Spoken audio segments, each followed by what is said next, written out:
Now we travel from Daytona with its color, sight, and sound to another scene of glory, to another proving ground.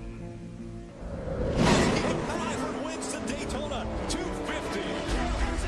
He's live, and there's a fight. Take the world center of racing. Racing's answer to Heartbreak Hill. 10 years of evolution. Next step forward. Toyota Tundra making its way into victory lane. And drama. Point leader hits hard into the wall. Danger. Oh, look out, we got trouble. This is gonna hurt. Uh-oh, oh my. And ultimate celebration. Look at this, the two old rivals. The Florida Dodge Dealers 250. The crown jewel of the NASCAR Craftsman Truck Series. 5 hold the title. Tonight, it's 10 years tough in 2005.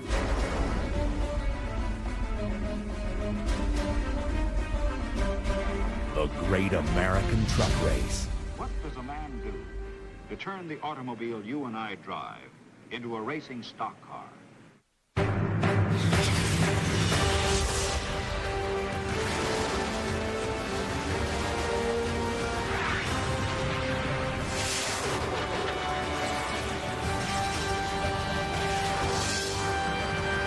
Welcome to the Mecca of Motorsports for the start of 10 Years Tough, the 10th anniversary season.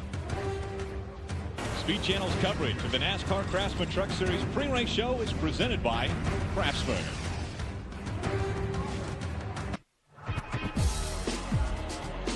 Speed Weeks continues to build up to a crescendo at the weekend, and it starts right here with the Florida Dodge Dealers 250. The crowd ready for a great show. The 2005 season kicks off with the Florida Dodge Dealers 250. The pre-race activities are going on, so let's join in with the invocation and Ladies and national gentlemen, anthem. at this time, please rise and remove your hats as the Daytona Beach Police Department present our nation's colors. And now, please welcome Dr. Tim McNeil as he delivers tonight's invocation. Let us pray. We celebrate tonight, O God, the spirit of America, of life, liberty, and the pursuit of happiness. We pray for these who are ambassadors of speed. Grant to them care, competence, and confidence. And grant to us, as we race the race before us, enable us to build bridges into the future of hope, promise, and possibility. Shalom and amen. Ladies and gentlemen, please remain standing and welcome Star Search semifinalist Tierney Allen as she performs our national anthem. Oh, say, can you see by the dawn's early light what so proudly we hailed at the twilight's last gleaming, whose broad stripes and bright stars through the perilous fight o'er the ramparts we've watched were so gallantly streaming, and the rocket red glare, the bombs bursting in air, gave proof through the night that our flag was still there. Oh, say does that star-spangled banner yet wave o'er the land of the free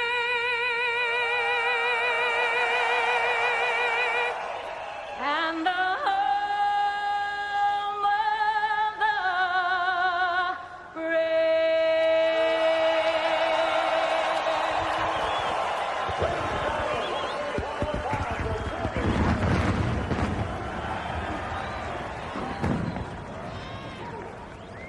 Drivers will be climbing into their trucks. The green flag for the first race of the season is moments away. We'll start the engines when we come back.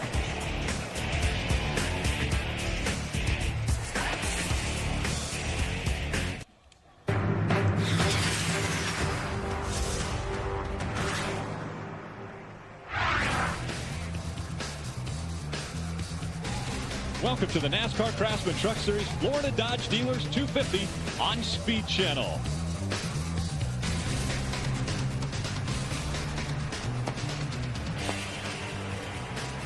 Ten years of breathtaking racing have taken place in the NASCAR Craftsman Truck Series. Welcome for year 11 for the Truck Series. I'm Rick Allen, joined by Michael Waltrip, two-time Daytona 500 winner Michael Waltrip, and Phil Parsons. Now, Phil, we've had 10 great years of racing. What can we expect in race year 11?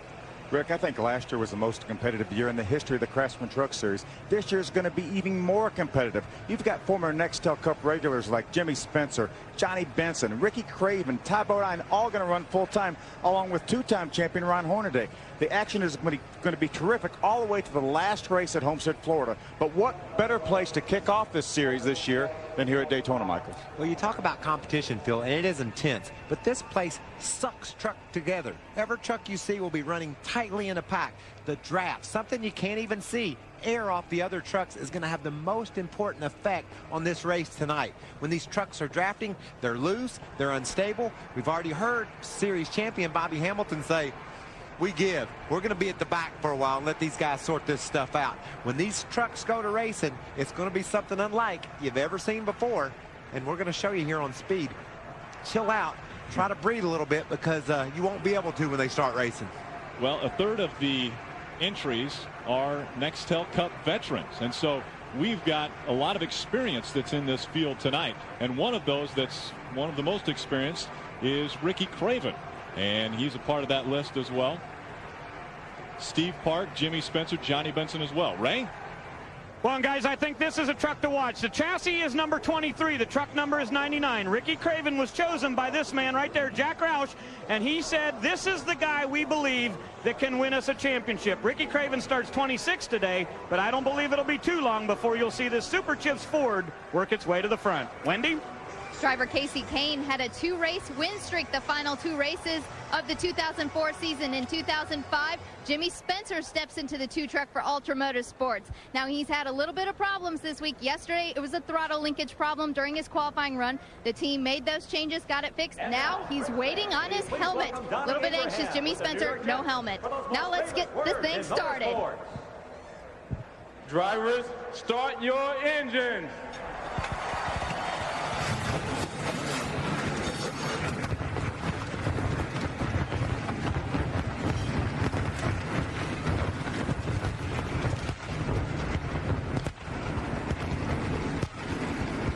New York Jets cornerback Donnie Abram giving the command. The engines are started, and we're about to get underway with another great event at Daytona International Speedway. We've seen great ones in the past. A lot of adrenaline in these drivers.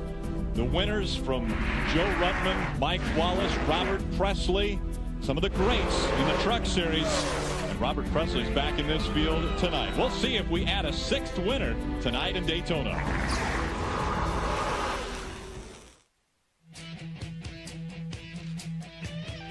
The NASCAR Craftsman Truck Series Florida Dodge Dealers 250 on Speed Channel is brought to you by Dodge. You can take life as it comes, or you can grab life by the horns. Dodge. Mike Craftsman, celebrating 10 years tough of the NASCAR Craftsman Truck Series. And by Netscape, low-cost internet service. Netscape, just the net you need.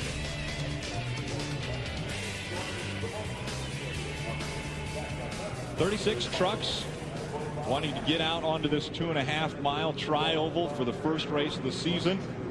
And Michael, who knows better Daytona International Speedway than you, 2-time 500 winner? Well, this track's a lot of fun to drive on, and these trucks will draft more than any other vehicles that race here at Daytona. The length of the track is 2.5 miles. The degree of banking in the corners is 31 degrees. You come through this tri-oval, the truck wants to loosen up a little bit. It could get hairy coming through the tri-oval, all these trucks drafting off one another. You'll see most of your passing as they exit turn 4 and use this tri-oval to try to position themselves around each other.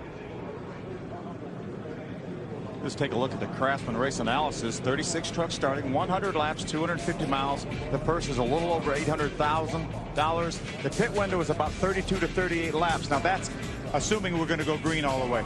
Not one person in the garage here, Michael, thinks this race is going to go green for very long. They think it's going to be action-packed. The trucks are so loose, as you mentioned before, that a lot of these drivers are really worried about some of the inexperienced drivers down here. And that's why there's going to be two different agendas when this race starts, Phil. There's going to be guys diving for the front, trying to lead this race and be right in the front. And you heard Bobby Hamilton talk. There's going to be some guys that are going to go to the back and goof off for a while, maybe miss the big wreck. The Domino's starting grid has Kerry Earnhardt on the pole for his very first Craftsman Truck Series race. Dennis Setzer's on the outside, but he changed a motor. He'll have to go to the back of the field. Inside row 2, Robert Huff on a terrific qualifying run. New team, Darrell Waltrip Motorsports. Robert Huffman, second year in the Truck Series. Row 3 has Tracy Hines on the inside, Todd Bodine on the outside. Regan Smith, the new teammate to Jack Sprague on the outside of 4. Shiggy Hattori, a Japanese driver, going to make his first start in the Craftsman Truck Series.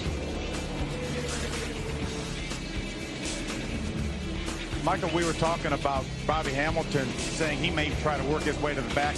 We heard Ted Musgrave during the qualifying show yesterday, even though he's got a poor starting position, saying that he was going to take less than 10 laps to get to the front. He has changed that tune. Now he's talking the same tune as Bobby Hamilton. Let me move to the back and let things shake out before I make my way to the front. Well, let me remind you, as Jimmy Spencer's helmet is not to him yet. The trucks have rolled off the line, and Jimmy's helmet is just now making it out to the truck. So he'll probably have to start in the back for not leaving pit road with the other competitors. He's one of the trucks that has to go to the back anyway because they had to work on the truck, as Wendy told us, with a throttle linkage problem. Let me remind you of something, Phil. In 2000 at Talladega, with the same type of aerodynamic configuration in the Nextel Cup cars, the fins on the roof, the aerodynamic package that put a lot of drag in the Cup cars, Dale Earnhardt was running 18th with 4 laps to go. He and Kenny Wallace drove all the way to the front and won the race. We saw guys during that race lagging back, not getting in the middle of the big pack to avoid an accident. If something happened, they didn't want to be in the middle of it. That is a strategy that I don't think is a bad idea here at Daytona, especially with these crazy loose trucks that these guys are trying to drive. If they do fall to the back, might not be a bad idea. And Michael, not one of the drivers that talks about falling to the back is worried about getting back to the front. Just as you said, it's going to be so easy for them to get back to the front because of the draft. Here are 6 drivers that missed the field in qualifying. We had 42 attempting. With the new qualifying rules, there was only 6 spots available for 12 drivers trying to get in. There you see Jimmy Spencer, the snap-on Team ASC Dodge. He's trying to get his helmet on. The nice thing about it is he's only missing the pace laps. He's got to go to the back of the field anyway. I got you. That's his truck owner right there. Jimmy Smith said, "I got you, Jimmy. I can hear you." You see him putting his gloves back on. He shoves the truck up in first gear, and away he goes. All right, buddy. Take a look at who we're going to ride around the track with. Starting off with the Ultra Motorsports Mopar Dodge of Ted Musgrave. He'll be starting 31st position. We'll also be riding along in the Toyota Tundra of Mike Skinner. He's starting 16th. Last year's pole sitter Terry Cook will start from the 12th position. Terry has been in the top 5 each and every race here at Daytona, all 5 of them. There's Todd Bodine riding around in that 66 truck. Now we're still with Terry there. There's Todd. He's got him a Toyota up toward the front. I bet you Todd's strategy is to go lead the race. He's never been one guy to fall to the back. He likes to put his foot down and keep it there. There's the Silverado of Dennis Setzer. You see Dennis making his way to the back. That's because of an engine change. He actually changed engines right before qualifying and went out and sat on the front row. And the guy that got the pole was in a whole new truck. So that's kind of wild how qualifying worked out. And I think it all goes back to the new rules that we have this year with practicing before the race on your race setup and then qualifying like that. We're also on board with Kerry Earnhardt. He has the opportunity for the Craftsman Win from the Pole Award. By winning tonight's race from the pole position, he can win $2,000 for his team. But if he doesn't win from the pole tonight, then another $2,000 is going to be added to the prize money. Purse grows in increments of $2,000 until someone wins the award. That means $50,000 will be available to the teams this season. So Kerry Earnhardt, in his first ever Craftsman Truck Series start, will start from the pole position. No better place to start.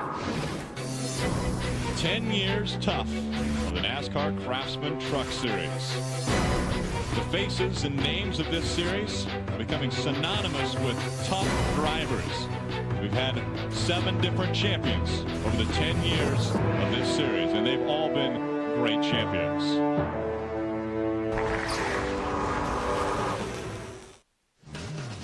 Welcome back to Daytona Beach, Florida for the Florida Dodge Dealers 250. Phil and Michael, who's going to win the championship this year? Ted Musgrave's been in the top 3 each of the 4 seasons he's been in the Truck Series. He's my pick this year. Michael? I like Dennis Setzer. Dennis Setzer will be our champion. That's my pick, and I'm sticking with him.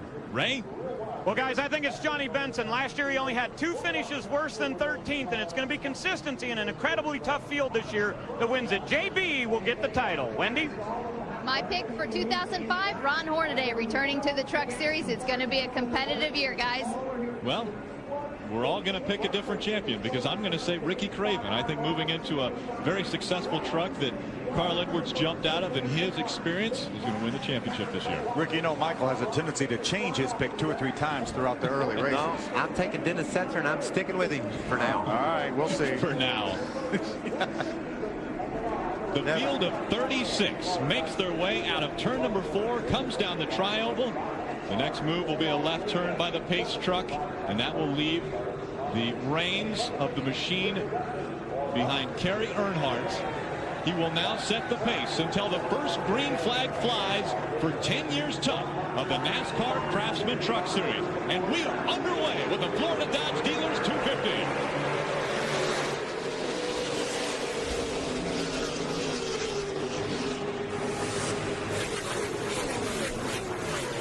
It does not take long for the field to go 3 and 4 wide as they work their way through the tri-oval into turn 1. Kerry jumps out to a pretty nice lead. You don't want to get too big a lead here, Michael, because when the pack catches you, they have so much momentum, they just drive right by. Kerry's tucked down to the bottom of the racetrack. That's a smart move. If he could get Bill Lester just to dive in behind him, and those 2 guys just try to run some laps like that, they'd be safe. But as soon as Bill gets a run on him, I guarantee he's going to try to jump around him and lead this race. This is Daytona. You want to have your truck in the front, and Kerry Earnhardt is going to do that on the first lap. Look at him, 3 wide on the first lap. Coming into the start-finish line, 3 wide, David Rudiman. Kerry Earnhardt will be credited as leading the first lap of the 2005 season. But Bill Lester has already taken the lead away from Kerry. The trucks are sticking right now, Phil, as well as they will. New tires are making them stick good. They're in a big glob of trucks. Ooh. Right now, they can ride off those new tires. The trucks are going to handle as good as they're going to handle all night. You've got a cool racetrack. You've got Bill Lester with another Toyota Tabo 9 right on his rear bumper in second. And look at Brendan Gaughan, and that 77 moves up into 3rd. So they're forming a line at the bottom of the track now as they come through 3 and 4. You see a lot of trucks sparking. That's because their air pressure has not built up yet in the tires. As the air pressure builds up, you'll see that those sparks go away. Folks, these trucks are traveling at nearly 190 miles an hour. Some of the fastest vehicles at Daytona now. It's a good view out of Ty Bodine's roof cam in his Toyota Tundra.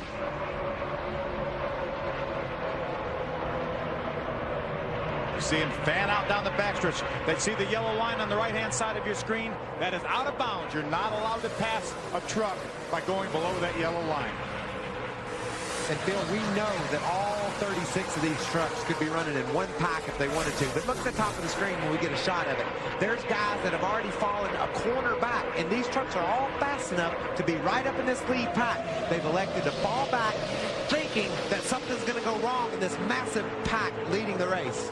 You know, Michael, they told us that they were going to fall back, but I never dreamed that they would fall back this far. They've got a half a straightaway gap right now between this lead pack. But nonetheless, there's a bunch of those good trucks, so they can run speeds comparable to what the leaders can. Look at them coming off turn 2 here. Look how far they've gotten behind.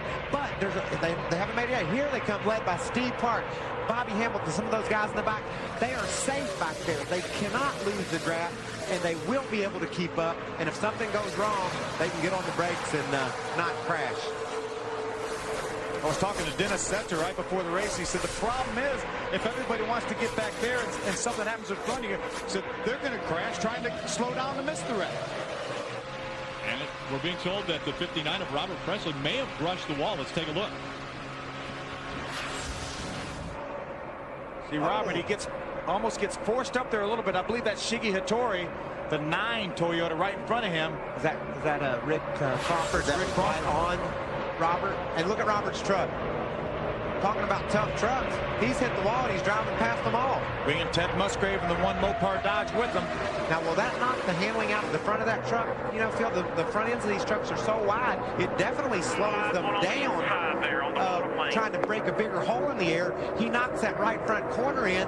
It'll make his truck faster in a straight line, but will he lose the nose in the corners? We saw Ted Musgrave knock the right front wicker of his truck off a few years ago, and he sat on the pole the very same lap he did it. That's right. He made the front of his truck smaller, which will make it go straight faster. It's going to hurt him in the turns, though. But that was for qualifying. That wasn't in a race configuration. They need the wide front fenders to plant the front end on these trucks. If I was Bobby Hamilton's spotter, I would say, Bob, I know you've fallen way behind, but be patient. It looks like they're trying. Looks like they're trying to get a wreck done up front. But it's going to look like that all night long, Phil.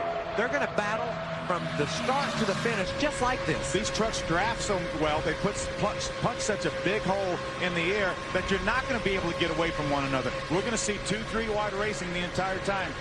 See, that's Regan Smith, first ride for Dave Fuge in the number 19 Chevrolet. 7 laps complete. Bill Lester has been out in front as they go across the start-finish line and into 1 and 2. Bill Lester leading that pack down the backstretch. Lester has led 6 of the 7 laps. Like we said, these trucks are handling as good as they can right now with these fresh tires on it. When things will really get dicey is when the tires get a little heat in them. Who's got a good enough truck to stay wide open in the corners? How loose are they going to get? What will happen as we get some heat in the tires? See, 2 distinct lines right now. You've got Bill Lester leading the group on the bottom of the racetrack, and then you have Ted Musgrave, some of the other veterans. There's Ricky Craven, the 99 Super Chips Ford, leading that pack on the outside, along with Robert Pressley. 8 laps complete. Bill Lester out in front of the pack. Right behind him, Todd Bodine, Terry Cook, Brendan Gaughan, and Kerry Earnhardt making up the top 5. Robert Pressley brushing the wall early on in this one, but he's got a rocket ship under him.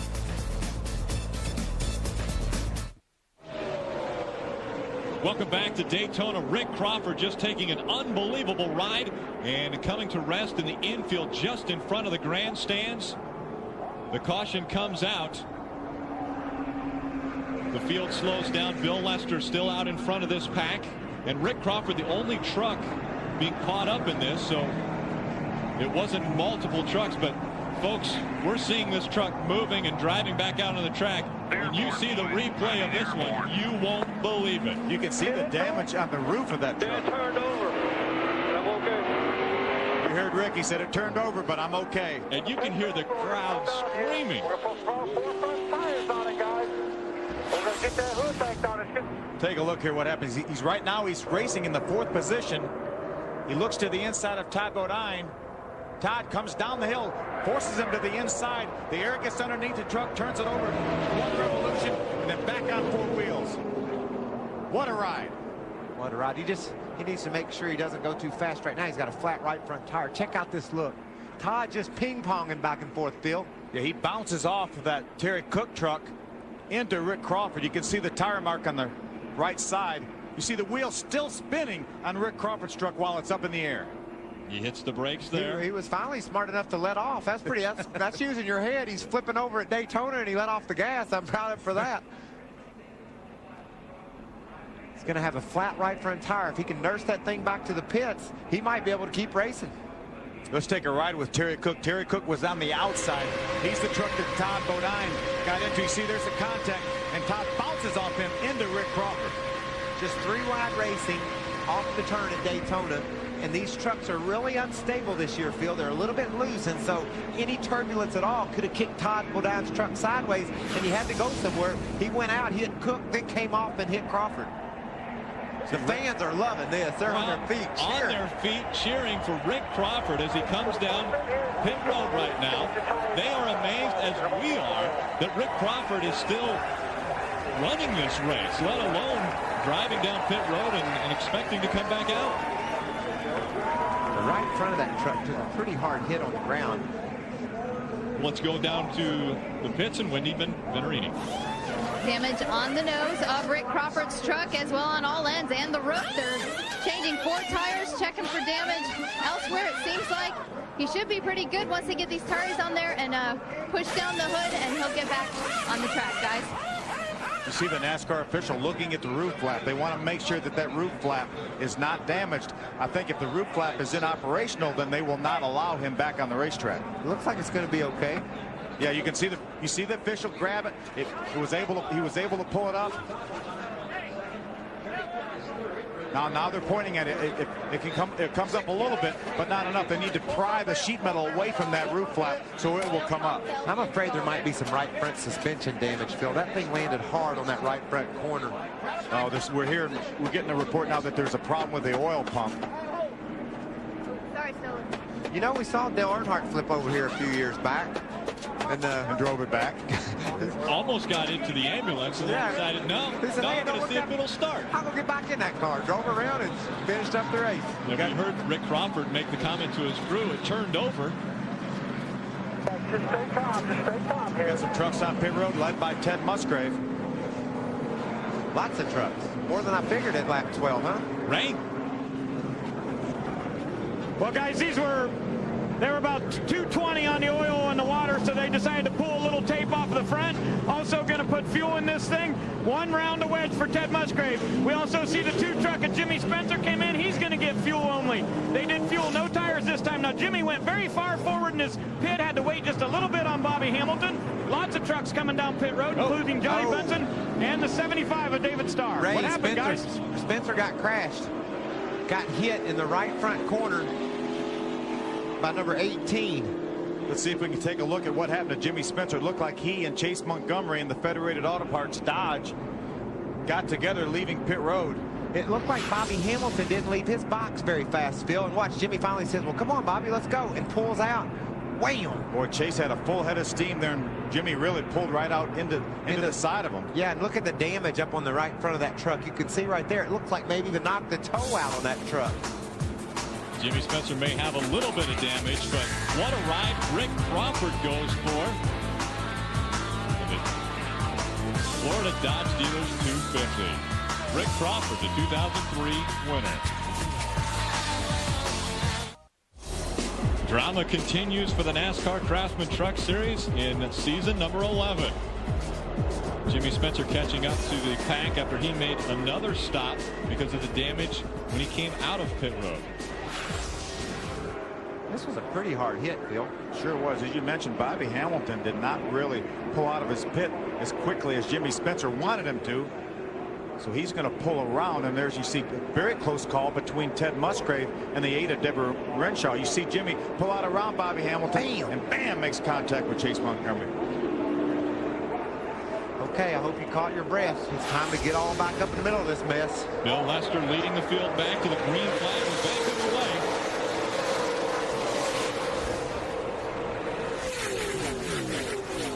Lap 15, we've had 2 different leaders. Bill Lester has led 13 laps. Kerry Earnhardt the first lap. Side-by-side battle for second between Terry Cook on the inside, Todd Bodine on the outside. High side, you got the help. Keep coming. There's Terry. Now Brendan Gaughan, the Jasper, number 77, pulls on the inside, going for the lead.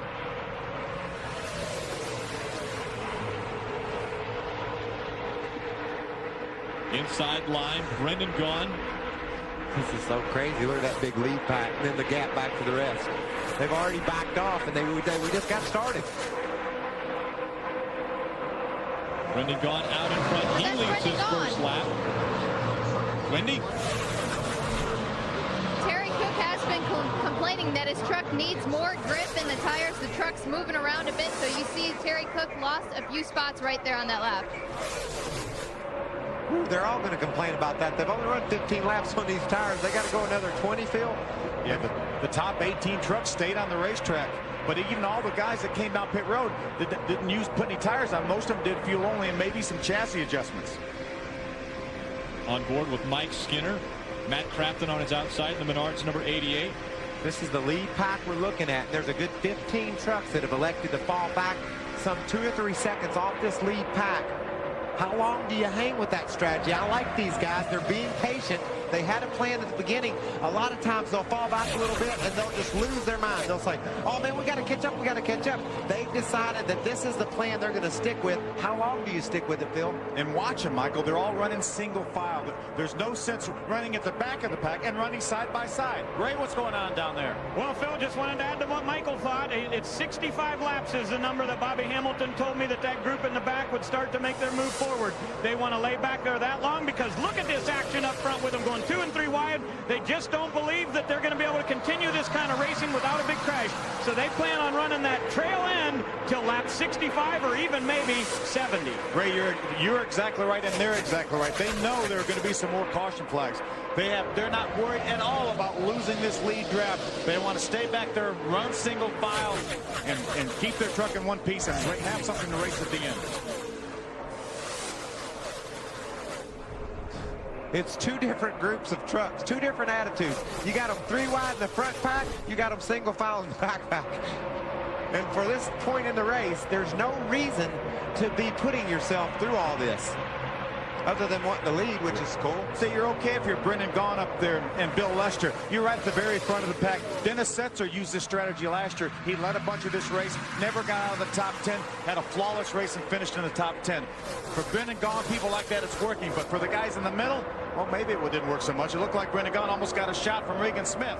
Regan Smith wants to lead a lap, and so he takes away the top spot from Brendan Gaughan. Wendy? Brendan Gaughan is reporting a little bit of a loose condition. He said the bottom side is bottoming out real bad. He reported to crew chief Billy Wilburn. I asked Billy when they planned on pitting. He said around lap 33. Well, there's a lot of wiggling around with these trucks out there, isn't there, Michael? I mean, these guys have their hands full to try to run up front here. Regan Smith had a little help from the 15 of Kerry Earnhardt. Now Earnhardt all alone on the bottom until Regan Smith dips down in front of him, so he gets a little of the draft. Ray? Guys, Regan Smith qualified 8th, and I was a little bit surprised at that. They were very worried about whether they were going to get into the show. I talked to him right before the race started, and he said, you know what?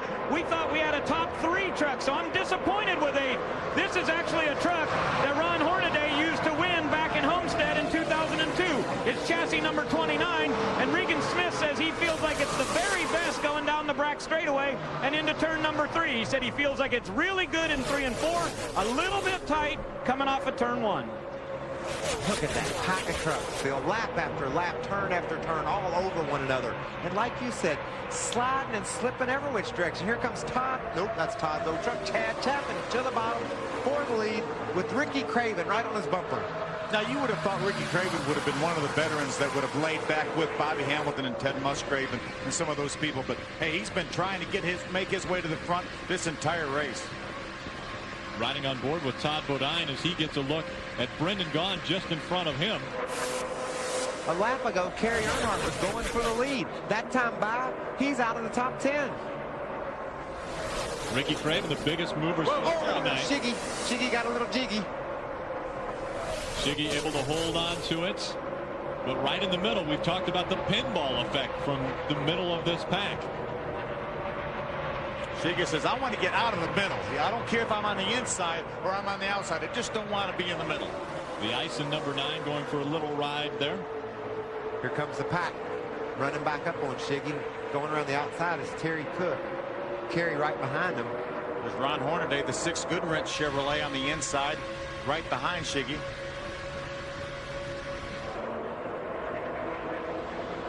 Let's see if we can take a look at why Shiggy almost bounced around like a ping pong. You see Dennis Setzer, the 46 truck, gets on the inside of Shiggy. They go down in the corner. Shiggy gets a little bit loose, and then David Rudiman actually looks like he might even have made a little bit of contact with him. Well, Rudiman straightened it back up. He was lucky Rudiman was there. I think he might have been starting in a big spin cycle. 3 wide. Look at him dicing and dancing back and forth across the backstretch. That's an incredible shot right there. You see David Rudiman pull to the inside. Wants to get right on the bottom as it goes by Dennis Setzer in the 46 truck. Chad Chapman's leading this race in the Jermaine Arnold Toyota number 30.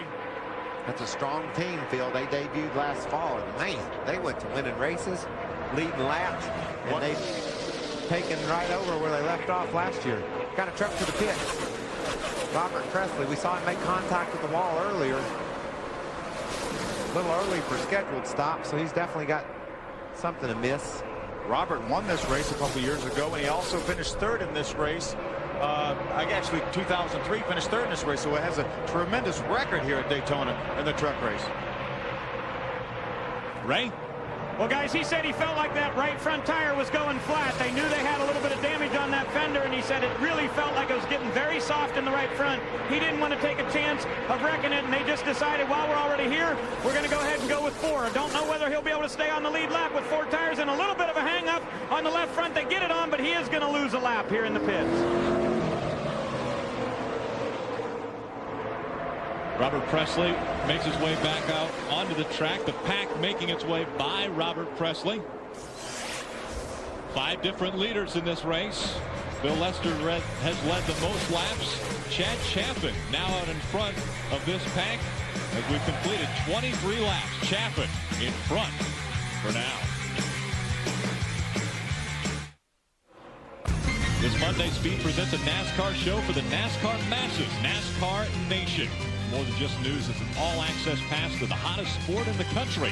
Declare your citizenship to NASCAR Nation. Series premiere Monday at 7 p.m. And I'm sure they'll be talking about this race on Monday on NASCAR Nation. Todd Bodine out in front of the field. Ricky Craven behind him. Hey, Rick, you want to know an interesting little tidbit of information? The fastest truck on that last lap was Chase Montgomery. He ran roughly a second faster than the leader. You know where he's running? 30th. He's in this backpack. They're getting a big suck off that big cloud of trucks in the front. Look at that air those trucks are pushing. And that's all shuffling back to these guys back here that have fallen back. They're actually going to get a little nervous about getting too close to the front now. They've fallen back to about 6 seconds behind, and they want to stay there. They don't want to get any closer than that. The bumping and banging continues even at break. The 46 of Dennis Setzer and Mike Skinner got involved in a little bit of an incident, and that included the 12 of Robert Huffman then. You see Dennis in the middle of the racetrack there. Comes up a little bit, tries to stay off of Mike Skinner and runs into the side of the 12 of Robert Huffman. That's exactly how Rick Crawford got turned over a few laps ago. And that's also, it looked like a terrible situation they put Huffman in. He got sideways, heading down toward the inside, just like we've seen happen to him at Homestead last fall. He spun down and hit the inside wall. I bet you his heart skipped a few beats when that thing turned back toward that inside wall. Michael, how difficult is it? You're going 190 miles an hour and you just get smashed in the side by a truck. How hard is it to hold it straight? It's very difficult, but you know what you're doing? You've got your guard up. You've got all your defenses out, and you know that might happen, so you're ready for it. You hope it doesn't happen, but you're ready for it. Front trucks are beginning to single out a little bit. I heard Todd get out of the throttle in that corner there. You see him move up the racetrack. Now look at the pack go by on the inside. I'm not sure if he may have, at the very least, a handling problem. Ray, what's going on with Todd? Well, he was real loose that last lap, Bill. He said we're going to have to tighten it up coming off the corner quite a bit. And he said the right rear fender's rubbing in too. He's starting to smell rubber. He said, well, we're going to pit in a few laps. I want you to pull that fender out. But he said it was just got so loose that last time by when they came up on his rear bumper, he had to get out of the pack. Regan Smith takes over the top spot as Todd Bodine falls back through the pack. And now there's another Chevy Silverado on the inside. It looks as though Dennis Setzer wants to take the top spot. Wendy. The 88 of Matt Crafton is in. Scheduled stop, 4 tires and fuel. He was a little bit tight, so they make that adjustment, and he is down.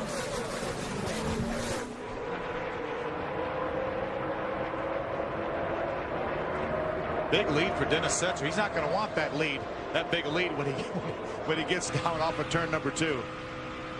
See Mike Skinner, the Toyota. Look at the run he gets. Dennis is punching such a big hole in the air. Look at the run Mike Skinner gets. I think if he wanted to, he could have driven by on the outside.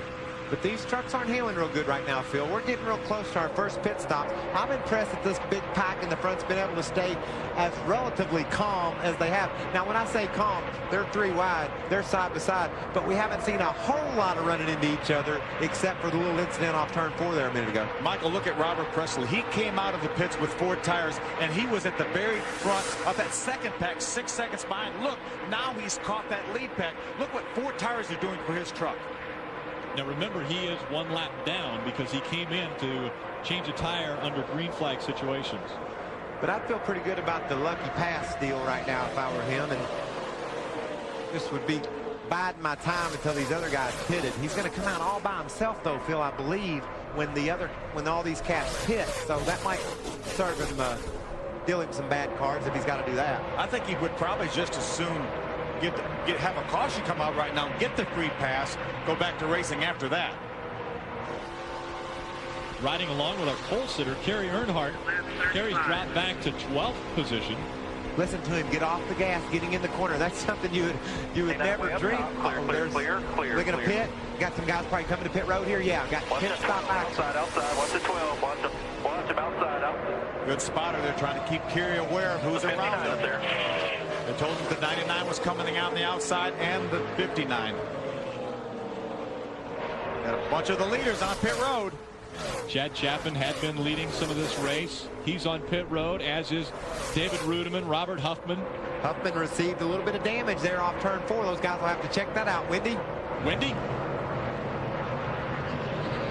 David Rudiman is in for his routine stop. 4 tires and fuel. He's had no complaints, so they're not going to make too many adjustments on the truck. The 12, his teammate of Robert Huffman, is still in. Also in. It looks like the 17 has now stalled. A little bit of trouble on the left-hand side, and now they are down.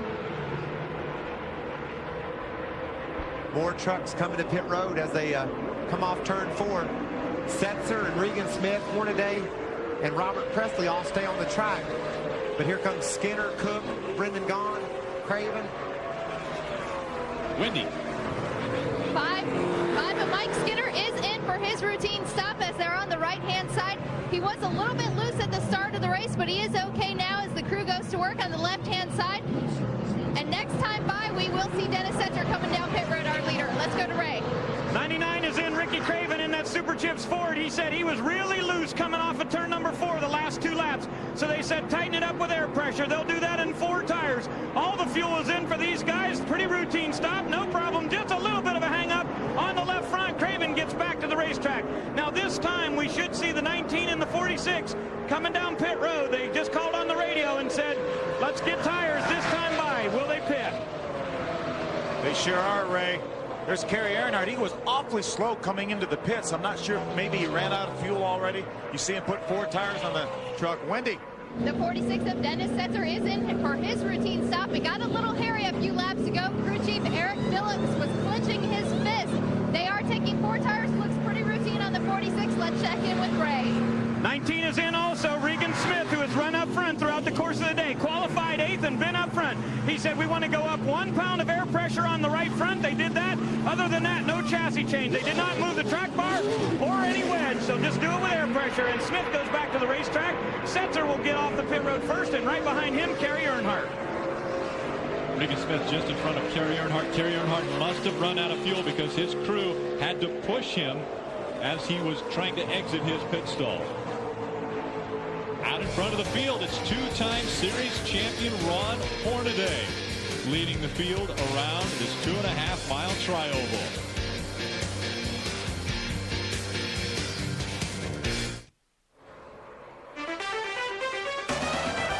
Drama already starting in the first race of the season. Rick Crawford getting upside down. They're all shooting for that prize. The championship trophy for the NASCAR Craftsman Truck Series.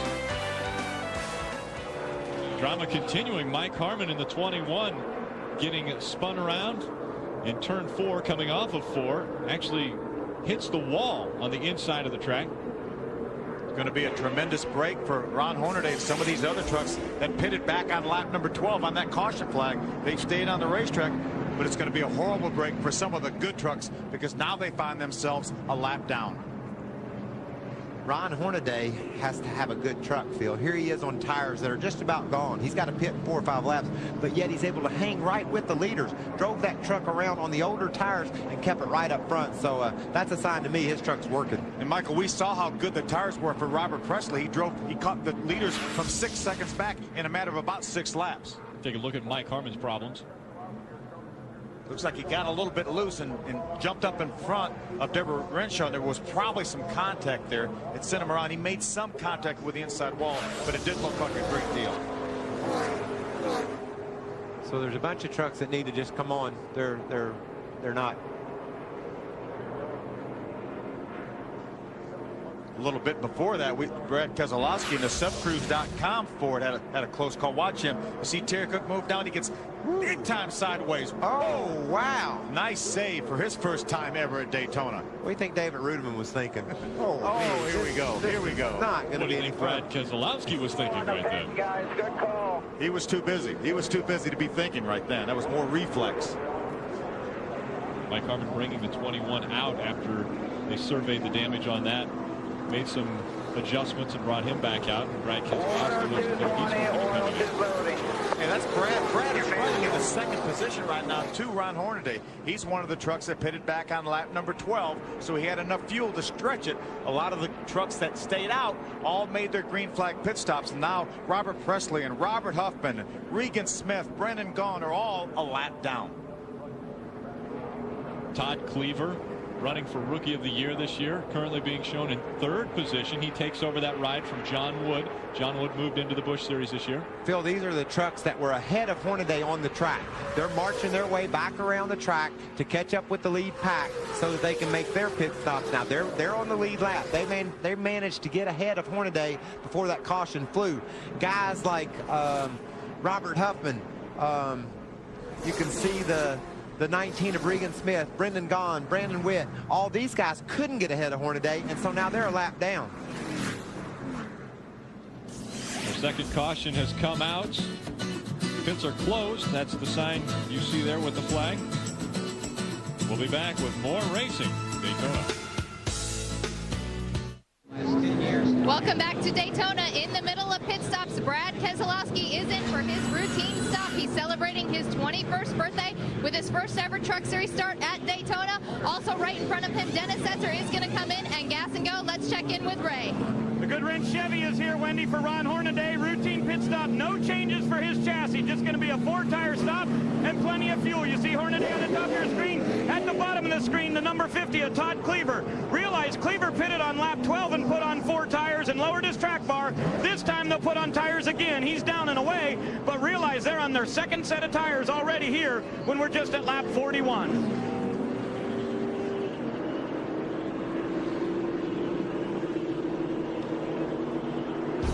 Trucks coming out of pit road, getting back out onto the track. This caution came out when Mike Harmon got spun out of turn 4. Coverage of the NASCAR Craftsman Truck Series Florida Dodge Dealers 250 on Speed Channel is brought to you by Harley-Davidson Motorcycles. It's time to ride.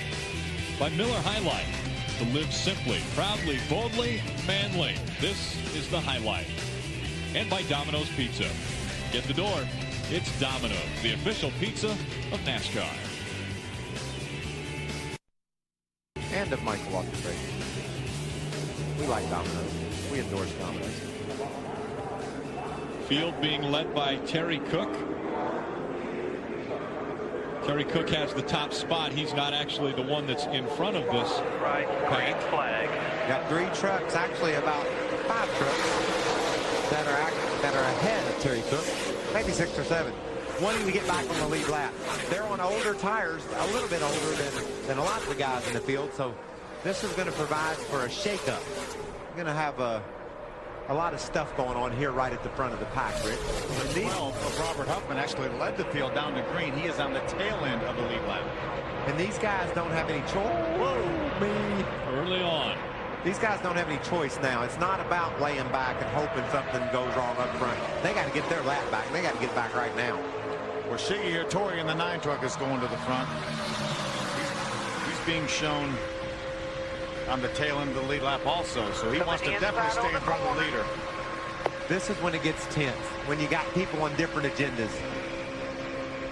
Lap down trucks, lead lap trucks. And there are so many trucks that right now are on the tail end of the lead lap. You want to try to stay in front of the leader because there's only going to be one free pass if the caution comes out. You want to earn it yourself. Stay in front of the leader. So far, Huffman's been able to do that. What you'd like to see is maybe Brendan Gaughan or somebody that has some experience come up and say, maybe Huffman and I together can hold this pack off. Don't just pass Robert as soon as you get to him. Hit him, push him, keep him punched ahead of the rest of the bunch. Chase Montgomery wanted to take the top spot away from Terry Cook, but Terry Cook still holding on to that position. See, Tracy Hines with 13 Chevrolet is on the outside of the racetrack. Tracy Hines with a very impressive qualifying run. Fifth, qualified fifth in this field. Lance Hooper making his final, I guess, start as crew chief for that team. Hey, Phil, I think we got a few more takers this time on laying back. Maybe all the lap trucks and all the things that were going to go on the front has made more trucks fall to the back of the pack, and they're going to get more wide. Look at Shiggy get sideways in the 9 truck.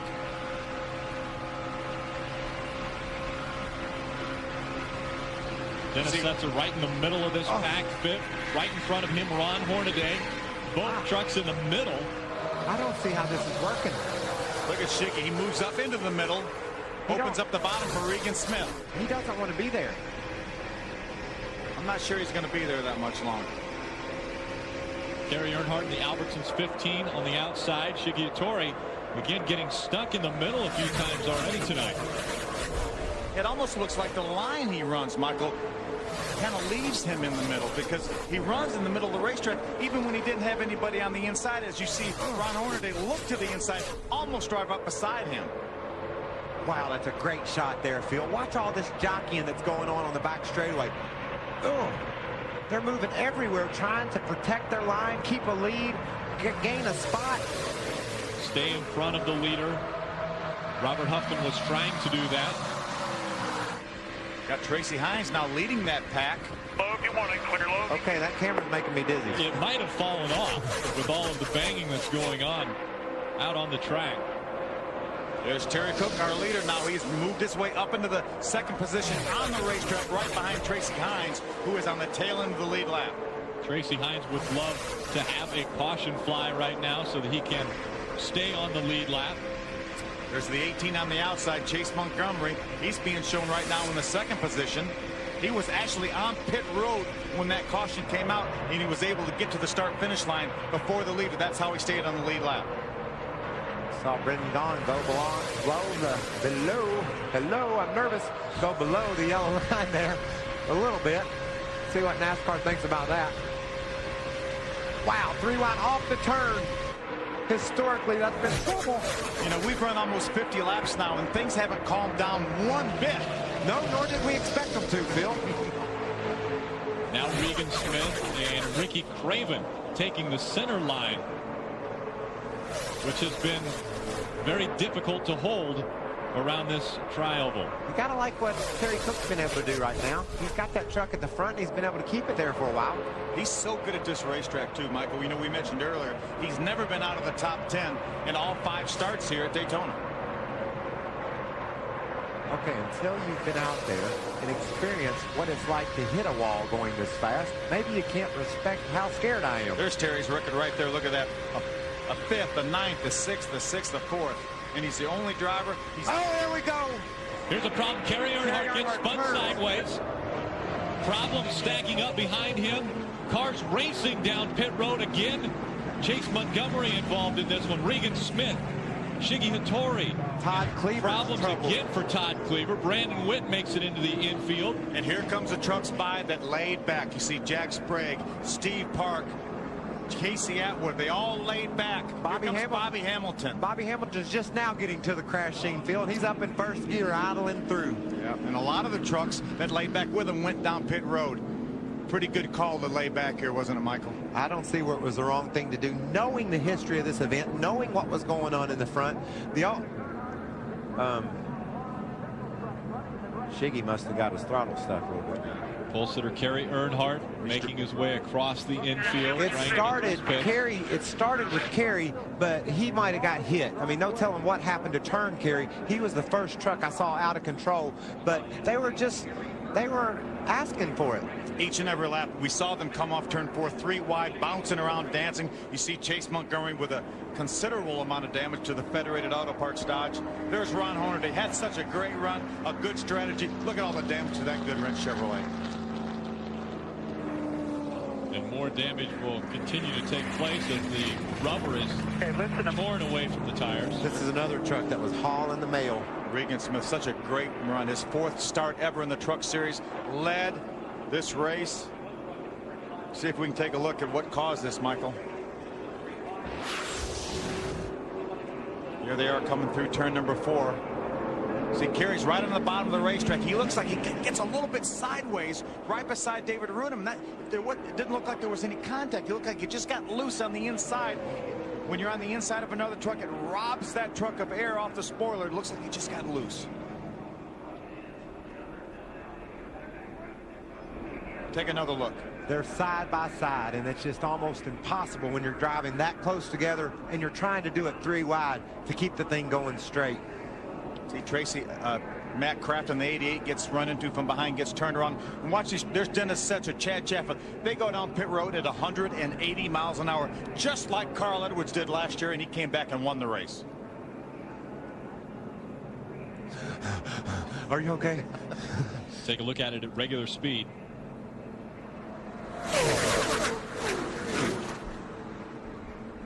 Doesn't look like anybody was hurt, Phil. That's the best part of it. They're all able to walk away or drive away. Let's take a ride with Kerry Earnhardt. This is not going to be much fun. See Brandon Witt's truck on the hook. Here's Kerry on the inside.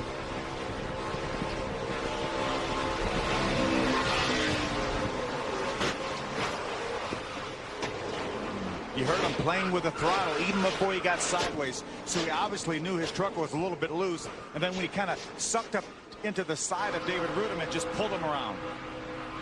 Then let's see what Setzer sees. Look at this move. Watch him go down pit road here. Wow. See all the trucks crashing in the background over on the racetrack. And Dennis is just idling down pit road about 140 miles an hour. Whoa.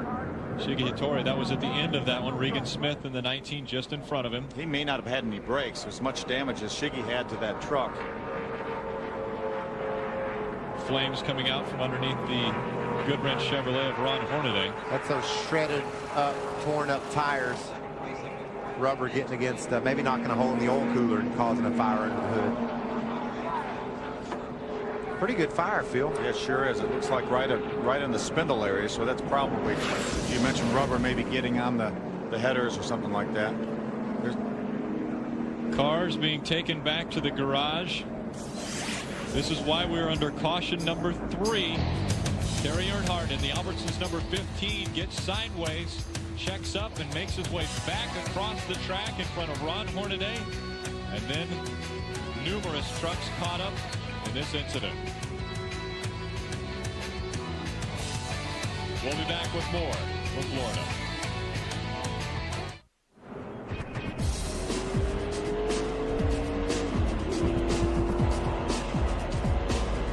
We're back at Daytona Beach, Florida. Mike Harmon brought out the second caution, but was unscathed in the third one that just took place. A lot of trucks came down pit road during this caution flag. Terry Cook was our leader. He came in along with Mike Skinner and Todd Bodine, David Rudem, Ricky Craven, Kelly Sutton, Steve Park, David Starr, among a few others.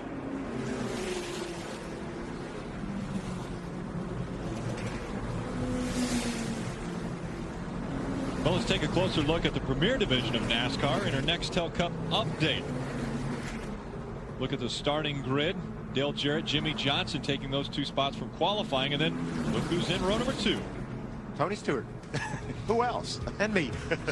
That's by virtue of winning your Gatorade Duel yesterday. Great job, by the way. Oh, thank you, Tony Eury Jr., Tony, all my boys just made the Napa Chevy. Just like I wanted. In just 2 days, NASCAR on Fox returns with the 47th running of the Great American Race. 43 drivers will clash in the fastest, fiercest, most high-powered sporting event in the world, the Daytona 500. Sunday, 1 p.m. Eastern, 10 a.m. Pacific, in high definition only on Fox.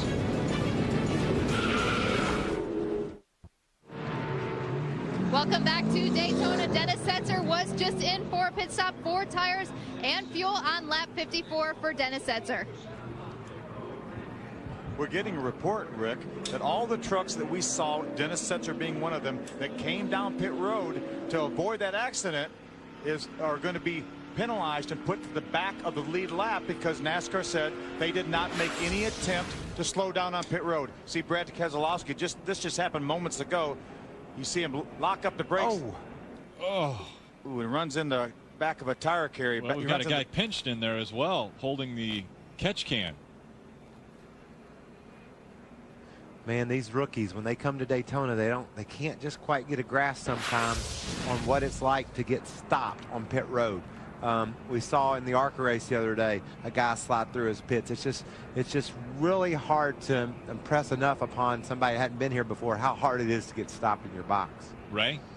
Well, guys, a number of trucks on my end just down pit road. We saw Jimmy Spencer and Ted Musgrave come down to put fuel only in their Dodges, but Jack Sprague just brought his Chevy Silverado down here and put 4 tires on it on lap 54, and they filled that thing up with gas. Now, I'm going to check on this, but I'm pretty sure there's no way they can make the distance here, but nevertheless, they wanted to have fuel here to see if this thing goes for a long green flag run. They'll have tires and fuel, while many of these other trucks just put fuel in to try to make a long run.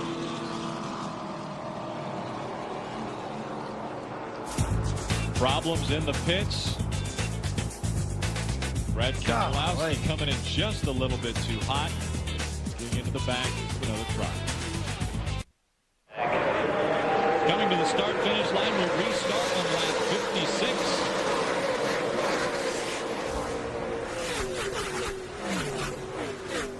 Problems getting underway. Ted Musgrave in the Mopar Dodge, number 1. Looked like he might have had a transmission problem. He's just now getting up to speed, but he's several seconds behind the very back of the field. There's Ted right there. Ray? Hey, no, guys, I don't know yet. I'm trying to listen to the radio here, see what it is. I'll get right back to you. All right, thanks, Ray. They're trying to wreck again, Phil. Yeah, we've got several trucks just in the same boat. Robert Huffman, Bill Lester, Kelly Sutton are 1 lap down, and we also have some trucks on the tail end of the lead lap like Brendan Gaughan.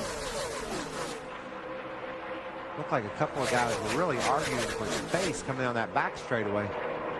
Johnny Benson out in front now. Ken Weaver being shown at the end of the field, being put down a lap. Todd Bodine second, Mike Skinner third, Terry Cook in fourth. See Brendan, the 77 yellow truck on the outside. Johnny was able to get by him, put him back a lap down. He would desperately like to get in front of Johnny Benson. Now or any of the rest of these trucks. Now they're below the yellow line racing. Way below it. They're not supposed to do that. No, and NASCAR used to jump on it, give you a penalty right quick for that. Oh, that's almost 4 wide going into the turn. That was about 3.5 wide right there, it looked like. You see Terry Cook, the Power Stroke Diesel Ford, has been strong this entire race. He's on the outside, making his way back up towards the front. Well, if I was NASCAR, I'd put my black flag out and make an example of someone. You can't race under the yellow line. They're clearly doing it and getting by with it. Well, I shouldn't say they're getting by with it yet. We saw a couple trucks do that earlier, and we did not see any penalties. Bobby Hamilton is up in this lead group now. We saw him fall back to the rear this entire race. We're over halfway now. A lot of the trucks are out because of the damage from that accident. Bobby Hamilton says it's time to go. And Ray had mentioned earlier, I thought maybe around lap 65. Well, we've completed 58 laps. Johnny Benson out in front of a star-studded field. Todd Bodine, Mike Skinner, Terry Cook, Ricky Craven, Bobby Hamilton, David Starr, David Ruderman, and Ken Weaver are your top 10. See, Todd drives to the lead on the outside with Mike Skinner in the 5 Toyota pushing it.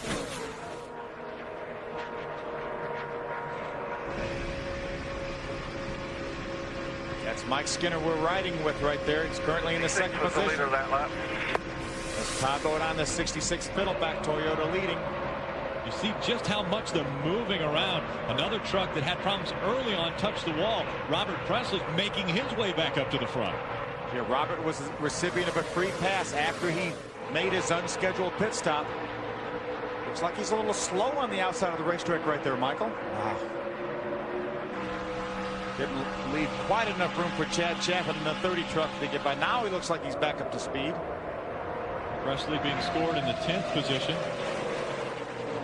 Mike Skinner taking over the top spot. Ricky Craven moving up to second. Johnny Benson drops to third. David Rudiman to fourth. Well, that accident hasn't kept them from running side by side and 3 wide at times. 11 different leaders of this race. Mike Skinner putting his name on that list. Well, it looked like Bill Lester turned sideways there. Had David Rudiman right on his back bumper. Brendan Gaughan now is pulled up into the second position on the racetrack. He's still being shown 1 lap down. There, but Hello fixing to lose the lead. Let's go down to Wendy Venerini. Wendy? Mike Skinner was one of those trucks that decided to come in at lap 52. They came in for 4 tires and fuel, but Mike was so happy that there was no adjustments made to that truck by crew chief Jeff Hensley. 3 wide up in turn 2. It looks like Bobby Hamilton has seen about all he cared to see, Phil. He's leading this backpack that's coming off turn 2 right now. He decided it was a little more tense in the front than he's comfortable with right now. Fell back. I think that was, he went down in the trenches to see what it was like and said, I'm going to retreat. So I think I've got about 40 laps to go. I believe I have enough time to get back there when the time comes. They were getting a little bit too crazy up there for him. He had the strategy to start with. He said, let's go back to that strategy. Side by side as they go across the start-finish line. Brendan Gaughan trying to get a lap back. Remember, that's not for the lead. Brendan is just trying to get back on the lead lap, on the tail end of the lead lap. But he would love to do that in the event that the caution flag was to come out. He would be able to drive all the way back around the racetrack without even getting a free pass. Brendan Gaughan has help from David Rudiman just behind him. They go down the back stretch. 2 lines forming so far.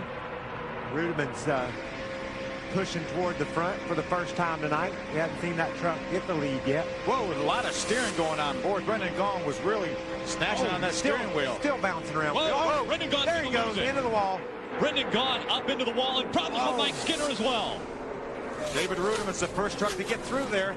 Most everybody else made it. Did Brendan have a flat, you think? I'm not sure. I saw him doing a lot of steering with that truck. It's a possibility that he got together with another truck and maybe had a flat. Bobby Hamilton says, okay, check that mark off.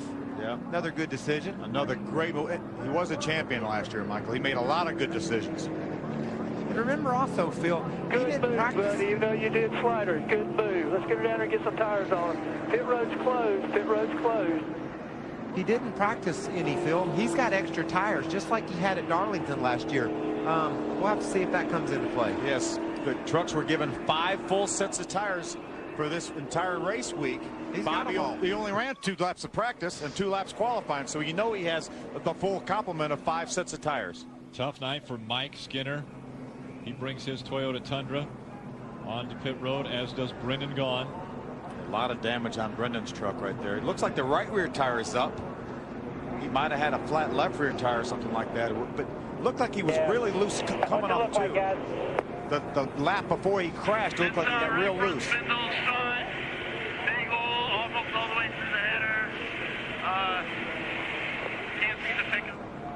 Let's take a look at what just took place to bring out our 4th caution of the night. See Brendan, he's very, very close to the 5. That's when I looked down, I saw him doing a lot of steering. Just like, looks like he got a little bit loose there, Michael. Yeah, I think he just lost the truck. He might have had a flat though, Phil. You never know. Boy, Rudiman slipped through there, and Mike Skinner like the darn foot at the most, and he would have been clear. Look how close they get together side by side. Now Mike Skinner pulls up a little bit, and watch Brendan now. He's going to start getting a little bit loose. Almost they make a little bit of contact, and then he loses the back end, and then runs up and just clips Mike Skinner. Looks a whole lot like the Kerry Earnhardt crash, doesn't it, Phil? Sure They does. get side by side, and Brendan just can't keep control of his truck. Coming out of turn 4 onto the tri-oval. Wendy? David Rudiman is on pit road. They decided to come in even though they pit just 11 laps ago. They're working on the left-hand side. No adjustments for David Rudiman's truck. Let's go to Ray. Todd Bodine's guys will put tires on this Bowtech number 66 Toyota. They did put a little bit of tape on the front end. He said he was only running about 180 degrees on his water temperature, so a little more tape will give him more downforce on the front. Bodine will lead pit road running third. Rudiman is off first, then the 99 of Craven.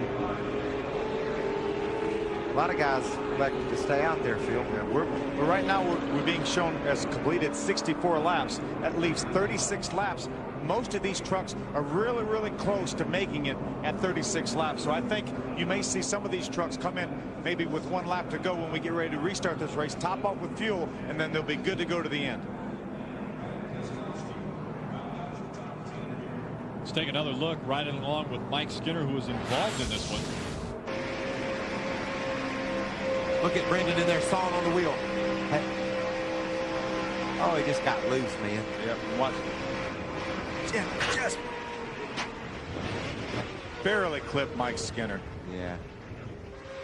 Sometimes this racing is a game of inches, and unfortunately, Mike came. Watch Terry Cook. Oh, it's not over yet. Dodge Mike Skinner. Good heads-up driving by Terry Cook. Wendy? Terry Cook actually meant to pit on this caution. His spotter, Dan Clegg, did not see the caution light at the end of pit road, so miscommunication on Terry Cook and the 10 truck. They did pit on lap 52, remember, and has fuel, but of course that's not going to make them till the end, so they planned on pitting. You could see him duck in with 1 lap to go. 4th caution comes out. Brendan Gaughan, Mike Skinner, Bill Lester, and Ken Weaver involved in this one. We'll be back with more from Florida.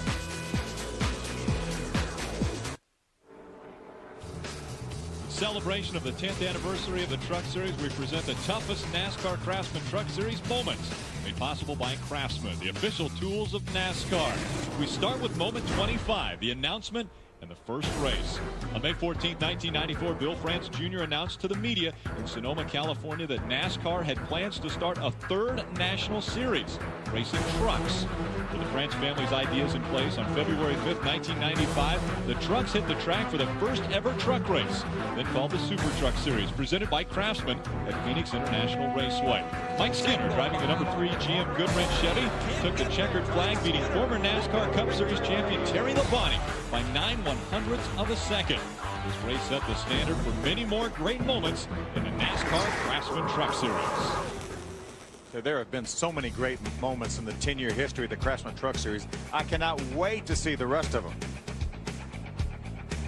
Ray? Hey guys, lots of pit stops down here for fuel. We saw Todd Bodine ducked in for fuel only. Also, we saw the number 1 come in for fuel, but Jimmy Spencer actually put tires on that number 2 truck. His crew chief buddy Red Dog Barnes said, look, at lap 66, we'll probably be going back to green around 70. So with 30 to go, we have time to start picking these guys off one at a time. Also, Jack Sprague and his number 16 Chevrolet came in. They got fuel and topped off. So everybody's good to go on fuel from my end down here. But also the 2 got some tires, so we'll see if that helps them in any advantage.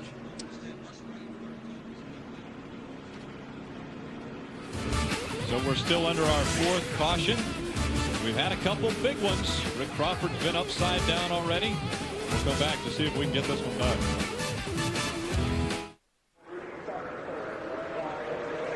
Green, green, green. The spotters are telling the truck drivers as they go across the start-finish line. We're back to racing for the Florida Dodge Dealers 250.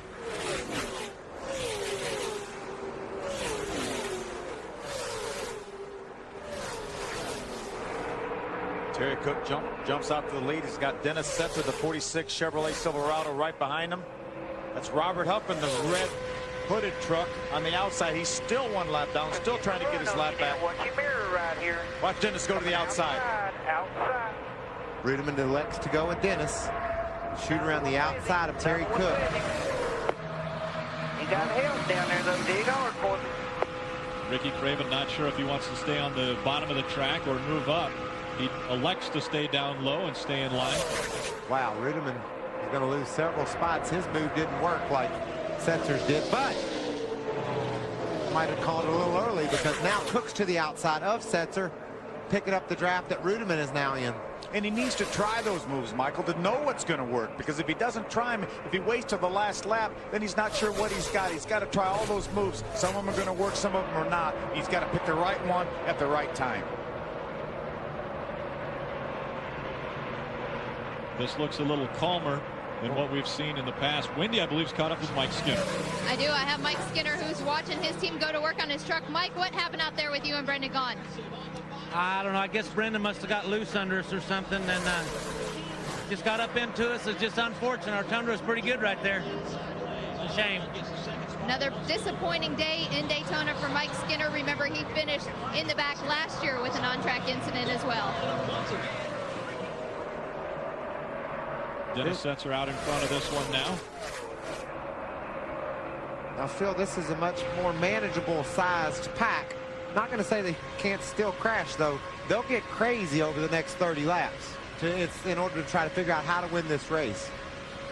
Terry Cook right there on board with him. He's currently third. You've got Dennis Setzer on the inside leading a train with Todd Bodine running in the second position. Now Chad Chaff in the 30 truck tries to move Terry Cook up the hill a little bit. Here comes Jimmy Spencer on the inside of the number 2 truck. 20 trucks still on the lead lap. Steve Park at the back in 20th. Dennis Setzer leading this field around Daytona.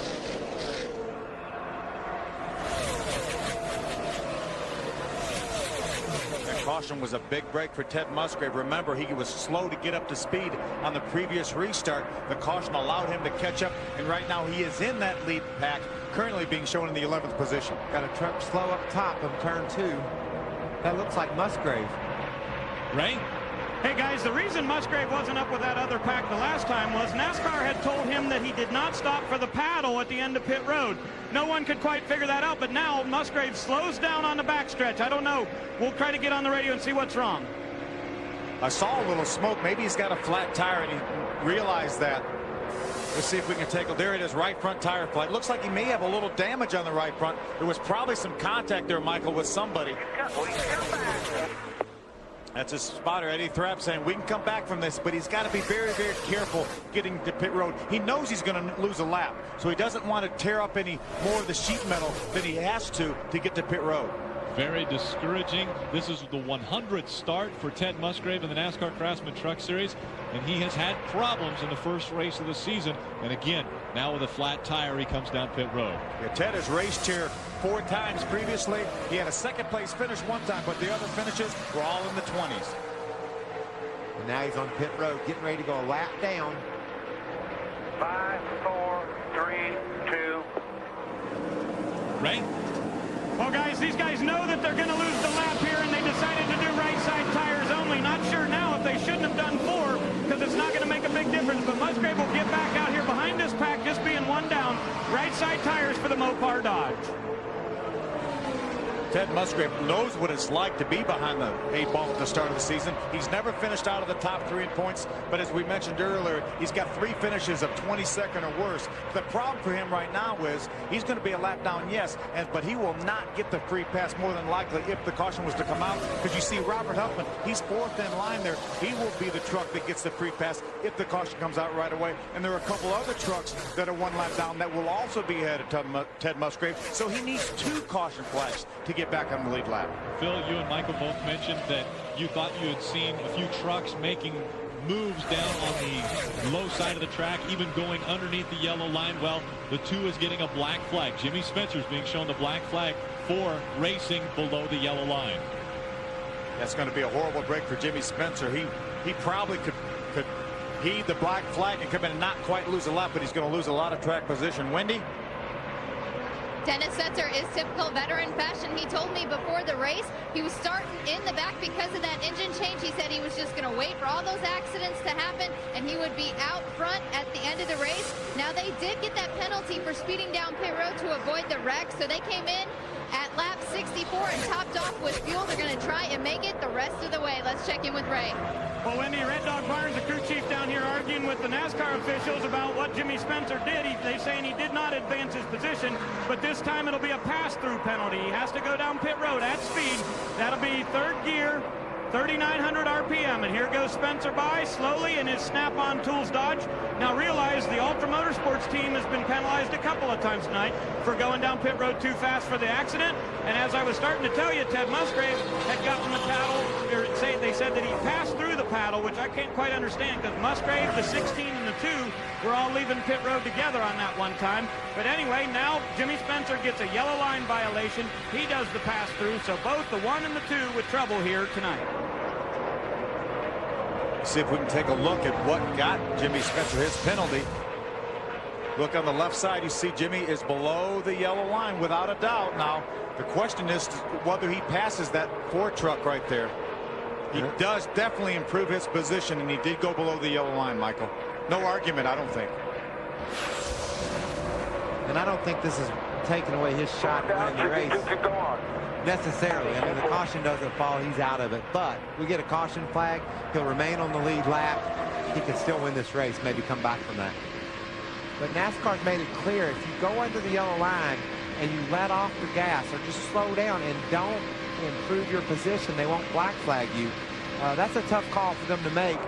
And as a driver, you just hope that, you know, you hope they're consistent and they'll black flag people for going under the yellow line if you decide you're not going to go under the yellow line. Take that area away from everybody, not just the competitors that heat it. Todd Bodine was able to drive around the outside of Dennis Setzer, and he brings a train of trucks with him. Look at Robert Pressler right up on the top of the racetrack. Remember, we saw Robert have trouble early on in this race, and here he is in the second position, right on Todd Bodine's bumper. Yeah, he said, I already hit that wall once. It doesn't really hurt anything. Looks like he wanted to look to the outside of Todd. Todd moved up in front of him. It looked like he may have got in the back of him a little bit. There's Ricky Craven, the 99 Super Chips Ford, right behind Robert Pressler. Todd Bodine taking over the top spot. Robert Presley on his outside, holding on to second. Ricky Craven, Dennis Setzer, and Terry Cook rounding out the top 5. Tough trucks, tough racing on Speed Channel all year long. Caution has come out for the 5th time at Daytona. Debris on the backstretch. And so we are expecting to see trucks coming down, possibly for their final pit stop of the night. And we will have a sprint to the finish. 20 laps of racing to go.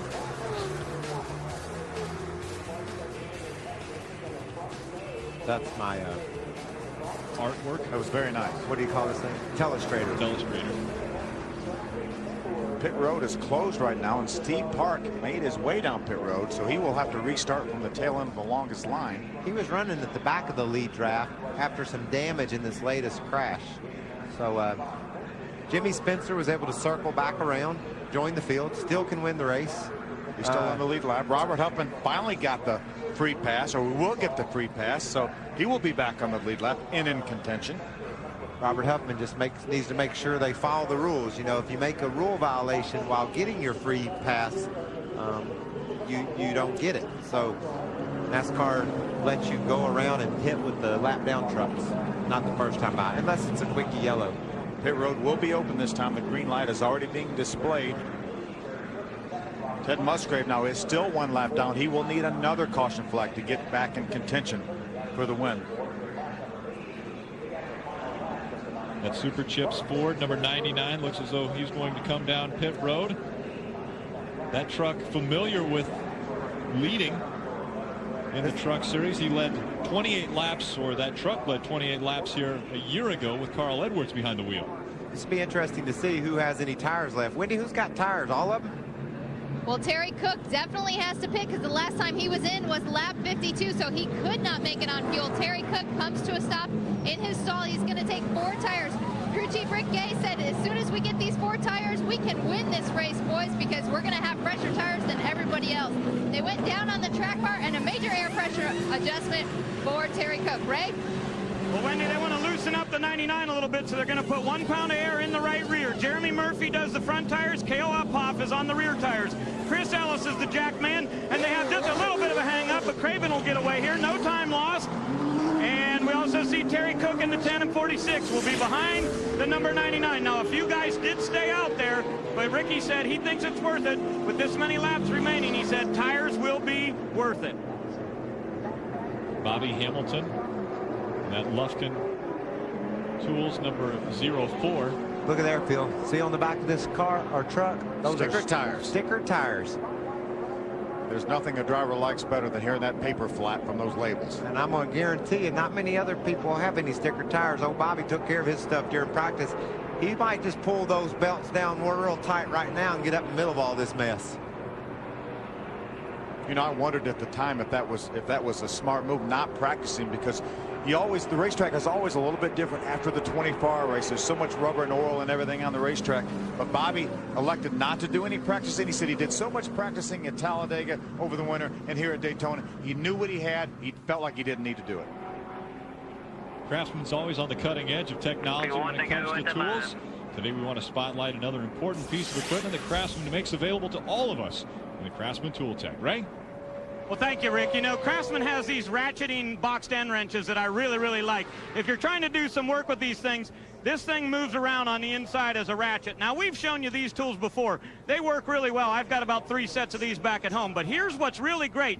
They've decided to add an extra socket to go inside the ratcheting part. Now, watch this. This thing goes right in there, snaps in, and it's a socket into your ratchet. Now, why is this better than a regular set of ratchets? Well, check this out. If you've got a regular ratchet, this area right here sticks down a long ways. Well, look how much less room this one takes up. So you get a lot more clearance with the smaller set of ratchets. But this thing still works great, and you can turn it around just like you would anytime. It's a ratchet set, and it gives you a lot better clearance.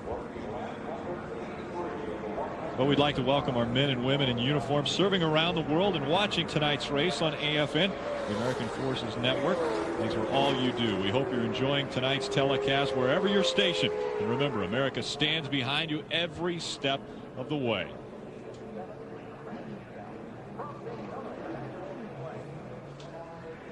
Pace truck bringing the field back toward the start-finish line, and a smoker coming out of turn 4. Park? Is that Steve Park? Problems continuing for the Orleans Dodge of Steve Park. He was definitely smoking coming off turn number 4. You see a lot of damage to the front of that truck that he got when Brennan Gaughan, his teammate, caused that accident coming off turn number 4. Looks like he's going to make the hard left turn into the garage area. Chances are it might have overheated, done some damage to the engine. You saw a lot of tape on the front. So this is a guy we haven't even said a word about all night. Been quiet and quietly worked his way into contention here as we're getting ready to go back racing with 17 laps to go. David's run every race here at Daytona. We hear the spotter tell him they're going to call off this restart. David's run every race here of the 5. And he's got 3 finishes of 34th or worse. He would just love to get out of here with a top 10 finish. And so as we stay under caution, we'll break away for a few messages and we'll be right back. Coverage of the NASCAR Craftsman Truck Series Florida Dodge Dealers 250 on Speed Channels brought to you by Dodge. You can take life as it comes, or you can grab life by the horns. Dodge.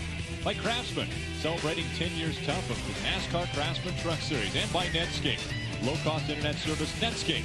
Just the net you need. We're back underway. The Florida Dodge Dealers 250 out in front. Robert Presley has won this race before. He's familiar with the top spot. Trying to become the only repeat winner here at Daytona. He's got a whole bunch of guys right behind him that will try to prevent him from doing that. He's got 3 Toyotas lined up behind him right now. Todd Bodine, Chad Chapin, and David Rudiman. Rough ride for Todd Bodine. Ray? Guys, realize the 30 that's right there with the 66 is the truck that Todd drove last year. So he said, will Chad help me out, guys? They said, absolutely. We got a group of Toyotas here, and we're going to stick together. These 3 trucks plan on running together for another 10 or 12 laps, and then they're going to shoot to the front and try to keep those 3 in line, 66, 30, and 17. If they stick together, they believe they can shoot to the front. Then they said, at lap 3 to go, it's any man's game. Look at just behind David Rudiman. That's the 13 of Tracy Hines. Again, he qualified fairly well. He was qualified in 5th position and currently holds on to that spot. Just got passed by Ricky Craven for the 5th position. There goes Terry Cook. We're getting reports that Ricky Craven and Terry Cook are talking about working together, and they would rather work the bottom of the racetrack. But 2-4 is going to try to work together.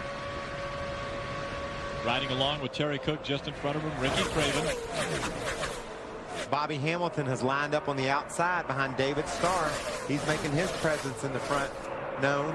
We're inside of 15 laps to go, Michael. There's no more laying back. We've got to put all the cards on the table. Robert Presley's 2 finishes in this race, a 1st and a 3rd. So he has a great record at this track. What about Craven? He's got on the gas. Last 2 laps, he's driven all the way up to the, will be 3rd when he exits turn 4. There he is, into the inside of Robert Presley. He's got a lot of experience here at Daytona. He finished 3rd in the Daytona 500 back a few years ago. Here he comes to the outside now. Made passes to the inside, now goes to the outside. Get a run at you now. Don't up behind him. Yeah, Terry Cook's coming with him. The 2-4s are going to stay together. He'll probably regret that move. That inside line just seems to be really where you need to be, Phil. He got to the outside, but then Rudiman went the other way, drove up behind the other Toyota. Now those guys are trying to get the 3 Toyotas lined up and go. They've got a bunch of help now on the outside. Look at all the line. You got 2 wide racing back about 10 rows. Robert Presley had tried the outside line. He's dropped all the way back, being shown in 7th position. We've got 4 Toyotas now together on the bottom of the racetrack. The 23 Miccosukee Indian Gaming Resort Toyota. Johnny Benson joins that pack. Say that again real fast. I couldn't do it. I was pretty impressed he even made it through that one. Rudiman's truck looked loose to me. Looked like he got sideways coming off turn 2 over there.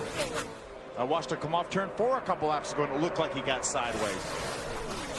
Bobby Hamilton way high on the outside of the track.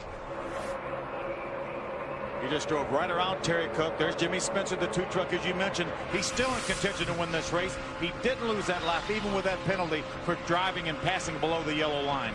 You got to figure that Bobby, oh, wow, he squeezes to the outside of Craven. You got to figure his tires at least have a... Whoa, Tracy Hines Hines sideways. Tracy Hines trying to keep it off the track. He's able to keep it off the track, puts it into the infield. No caution. Green flag stays out.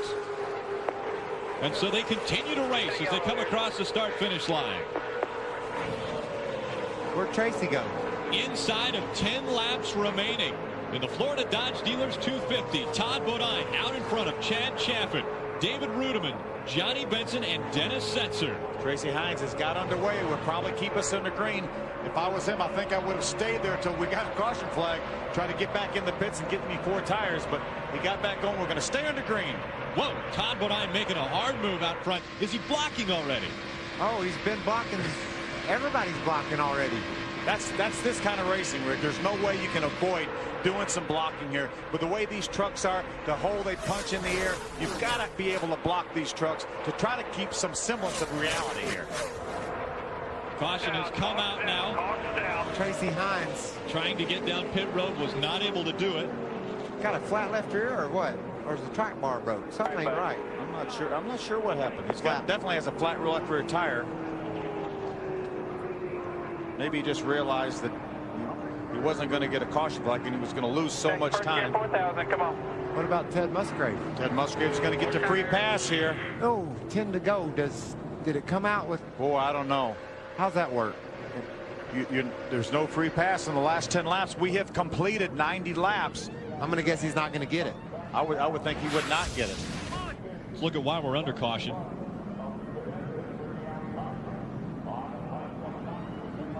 Uh-oh. Think he did that on purpose? I'm not sure. See the lead pack go by on the outside. Go, guys, go, go, go. Push them off. There you go. Unfortunately, Tracy lost a lap as you saw the lead pack go by while he was spinning at the entrance to pit road. We need to get clarification to see if Ted Musgrave will not get the free pass because we are inside 10 laps to go.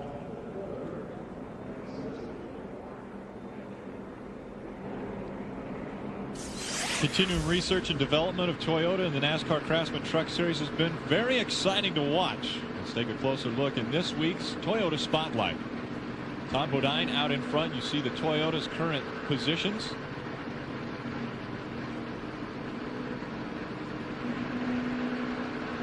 Michael, it's only been 1 year since this foreign manufacturer Toyota came into this series. They had such a great run last year. They finished second with Travis Kvapil in this race.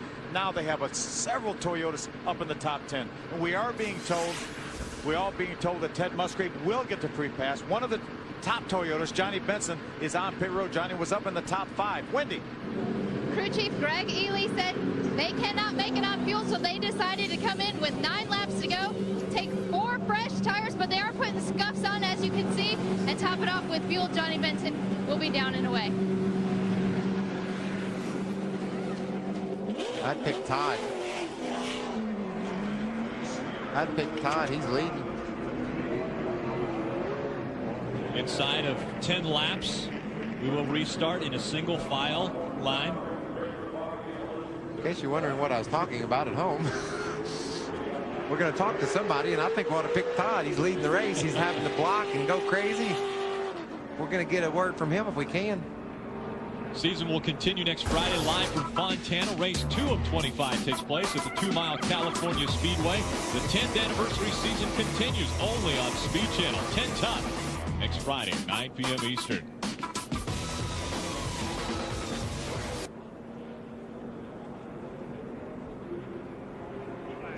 Let's see if we can get a hold of Todd Bodine here.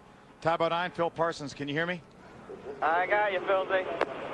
Todd, you're inside of 10 laps to go. You got a couple Toyota buddies behind you there. You lined up with 4 of them. Now you've got your old truck that Chad Chapman's driving. Can you guys hold off this wild group of animals here? Well, I think these Tundras got something for them.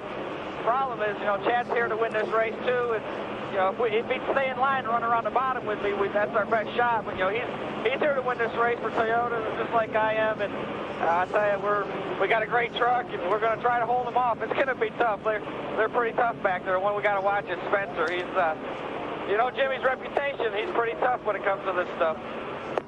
He sure is. He almost got a lap down. He got penalized for running below the yellow line there. Looks like it's been pretty wild out there. How does it look from your view? Even wilder. I'll tell you, these trucks are a handful compared to a car. The aerodynamics just isn't as good. They really get sucked around easy, and not a lot of downforce, so they tend to bounce a little bit more through the bumps. But Tony Burr, my crew chief's done a great job. The truck wasn't real good in the beginning. He's done a lot of adjustments. The crew's done a great job on pit road. And we'll just have to see. It's just a shootout here now. All right, Todd, you got 1 to go. Good luck, buddy. Thanks, Philzy. Robert Presley in for more work on that number 59. I'm okay with Johnny Benson's decision here, Phil, to get 4 tires. I mean, we saw Robert Presley drive from a pack that was a couple, 3 seconds behind the lead group and up into the middle of them in just a matter of 4 or 5 laps. He's going to have about 6 laps of full speed racing to get from about 20th position up to the lead. Ray, can he make it, or what's going on your end? Well, he can, Michael, but the 99 was the big dilemma here. Ricky Craven just came on the radio and said, Mike, I've got a tire going down, talking to his crew chief, Mike Beam. And Mike said, well, hit pit road. We can't take a chance. He said, well, it feels low anyway. And Mike says, well, we did lower the air pressure the last time you pitted. So he said, well, I'm coming. They all got up on the wall. Ricky curved back out, stayed out, and didn't pit. We heard the same thing from Jack Sprague just a few minutes ago. So these guys really trying to make up the decision. Is it worth it giving up that track position to come in and get tires? Well, Ricky decided not to. Jack Sprague decided not to. So strategy of, I think it might be going low, but we're just going to try to run this race. We're inside of 8 laps to go. Dennis Setzer currently in 3rd position. Todd Bodine, Chad Chaffin in front of him. Pace truck about to come off the track. We heard Todd Bodine said he was really worried about that wild card, Jimmy Spencer. Jimmy's all the way back up into the 4th position. 19 trucks on the lead lap. Todd Bodine leads them to the green flag. We're back underway with a Florida Dodge Dealers 250.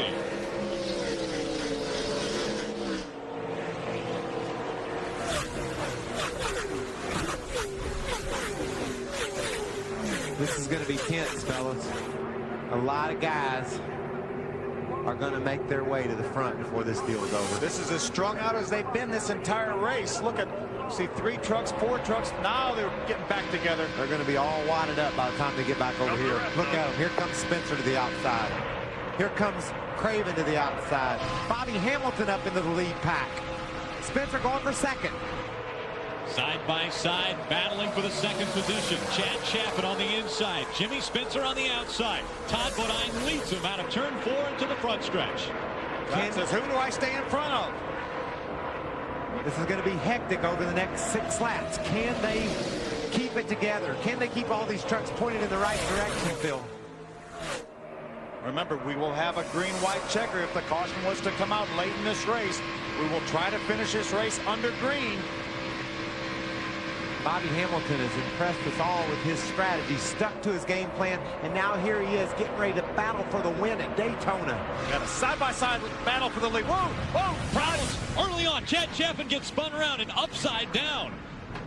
Chaffin back onto his wheels, and we were on board with Dennis Setzer. Dennis made some contact. Looks like he was trying to bump draft him, and he got Chad turned around. There's Terry Cook. After such a great effort, he was involved in that action a little bit. Another wild ride for Chad Chaffin, though, much like Rick Crawford's earlier today. Look who's leading. Jimmy Spencer comes by, takes the lead at the start-finish line. Now, he came across the start-finish line. We're not sure if he was scored when that caution came out as the leader. We'll find out. NASCAR will put them in order. Yeah, there are 18 loops around this racetrack. When the caution comes out, you're frozen right there. NASCAR goes back and looks at where you were on the at the loops. Look at Chad. He's got less damage than Rick Crawford had when he turned over. How far did he turn over? When he went out of view, he was way up in the air. And it was pointed towards the ground. See, he's got a left front tire rub right there. It looks like the left on TV. Get the guidance on the left sides first, guys. Just left and get the clearance on the left front tire. Let's see what happened. Looks like bump drafting might be. Yeah, Dennis gave him a little shot. Wow. Wow, completely over. Here goes Terry. Boy, Terry had a wild ride through the grass. He was fortunate that his truck stayed down. You see the roof flap just deploy. Let's take another look at that one.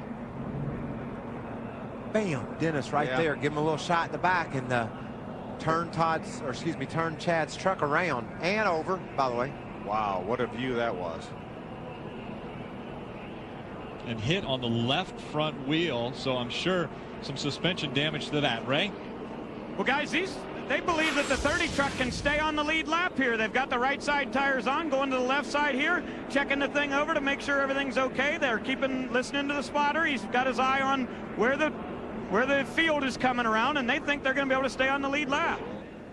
They're going to check underneath on the left side. The official was pointing to the left front tire or wheel, making sure that the suspension was okay. Yeah, I would say, man, they have to have something torn apart underneath there where they feel. Somebody pour some oil in the tank. Get a couple quarts of oil in it. We might only lose 1 lap here. Let's see if we can take another look at this crash. You see he's got a busted oil line. They're talking about bypassing oil. Here they are coming off turn number 2. See, Dennis is going to get in the back of Chad. You see Chad, it pushes him a little bit sideways. Then Dennis actually turns him around after Chad comes back to the bottom of the racetrack, and way up in the air he goes. Here comes Terry Cook joining them for a slide through the grass. It's like Robert Huffman might have gotten the back of Terry Cook. I see some damage to the front of that truck. Oh, and it was a pileup behind him. Yeah, once that bump drafting started going crazy, then they just bunched up from behind. Rudiman had nowhere to go, bumped into the 46. Just a good idea gone bad when the bump drafting that they were doing on the back straightaway knocked the 30 truck sideways. Right along with Dennis Spencer. Bam, just hit him and got it wiggling. Now, I bet you Dennis has hit somebody like that all night long, and the truck never moved. You don't know which way Chad had his wheels pointed, and Dennis must have hit him right at the wrong time. Dennis would never do something like that unless he had it calculated out, and for some reason it went wrong. It looked like he hit him pretty square, but these trucks are pretty light in the rear end right now. A lot of these trucks are complaining about being loose, but just slow motion here. You see, he looks like he hits him pretty square, but it looks like his bumper rides up underneath the back bumper of Chad Chaffin, and that may be why it turned him around. It might have picked the rear wheels off the ground, Michael. And then all four wheels were off the ground. Yeah, it definitely eventually picked him off, didn't it? He hit that left front very hard, so they're still checking on the suspension of that one. Ray? Well, Rick, it's been a wild night for Jimmy Spencer and Buddy Red Dog Barnes. Now, listen, here's what happened so far. You tried to leave the pit, you bent a wheel, then you got called for coming down pit road too fast, and then a red line or yellow line violation. Other than that, guess what? You're the leader. Yeah, we are leading, and you forgot we didn't have the helmet in the truck. We had a little problem last night during qualifying with the throttle linkage. I got in the truck myself today. I missed the driver's meeting, fixed the thing, and still got a couple of laps to go here. Jimmy's done a good job. We had a game plan to try to stay out of trouble. We tested awful hard on this truck over the winter to get it where it was right when it was time, and right now it's time. I'll tell you what, it has been a wild night here for the Snap-on guys. All these different things happening, but they're up front when it matters. The first time Speed Channel broadcast the NASCAR Craftsman Truck Series was 2 years ago, and an amazing finish that took place in 2003.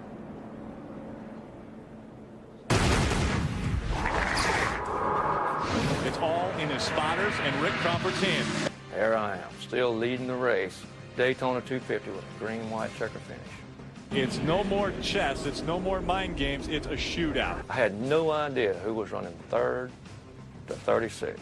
Presley dodging to the high side. Crawford goes down low. He tries to make a pass as they're coming to the line. It's Rick Crawford making the pass, and Crawford wins the Daytona 250. Wayne Alton said, "Did you realize what kind of finish this was?"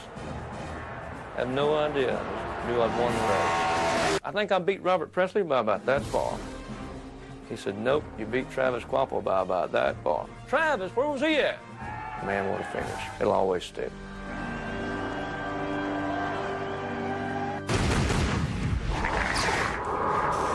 Fantastic finishes at Daytona, and we expect nothing less tonight.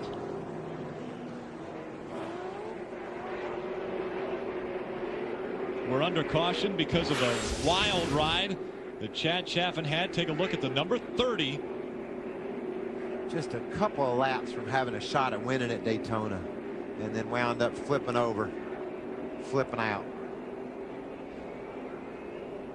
Took Setzer with him. Terry Cook damaged as well. Yeah, Robert Presley also took a ride like that a number of years ago in a Daytona 500. We've had a few trucks get upside down on the backstretch. You remember any of those, Michael? Here we go. Green flag flying. Green, white checker. 2 laps, 5 miles remaining in the Florida Dodge Dealers 250. What? Look at Bobby Hamilton. Look to the inside of Ricky Craven.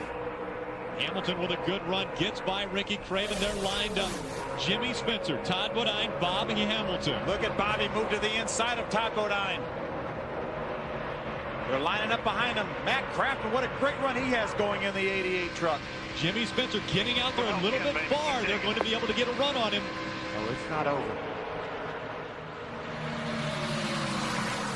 Bobby Hamilton unable to clear Todd Bodine until just now. Looks like he's got him cleared now. Look Here comes Ricky Craven back on the outside. Way on the outside. Almost into the wall. They're dicing and dancing again as they cross the start finish line. Bobby Hamilton makes the pass. And problems right as they go across the start finish line. Another big crash as they go across the start finish line, and the white flag had come out as they cross the start finish line. That will mean, I believe, Bobby Hamilton will win the Florida Dodge Dealers 250. I think you're exactly right. The field is automatically frozen when the caution flag comes out, and it looked like Bobby Hamilton had taken the lead. Scoring wise, Jimmy Spencer is just ahead of Bobby Hamilton on the scoring charts. Now we have to wait. That may have been how they came across the start-finish line, but Bobby Hamilton passed Jimmy Spencer after the start-finish line, and they were by the start-finish line when the accident happened. We'll have to find out from NASCAR when the caution came out and where Bobby Hamilton and Jimmy Spencer were at. Jimmy Spencer's son anxious to find out. Did his father just win the Florida Dodge Dealers 250, or will he be relegated to second? This is tense. Bobby Hamilton just riding behind Jimmy Spencer. And we have to remember there are trucks that have come to a stop just inside of turn number 1. There was an accident that took place just as the pack was going by the start-finish line. Checkered flag flies. We'll find out if it's Jimmy Spencer or Bobby Hamilton. Wow, Bobby Hamilton was aggressive on that last lap, wasn't he? Well, he sure was. He drove to the outside. Ultra Motorsports celebrating. I don't think we know the answer to this question yet, Rick. Take another look at what took place as they went across the start-finish line. It was Jimmy Spencer in front of Bobby Hamilton by just about a half of a tenth of a second. Yeah, that's not official. Now, they may have been celebrating, but we don't know who's going to be credited with this win.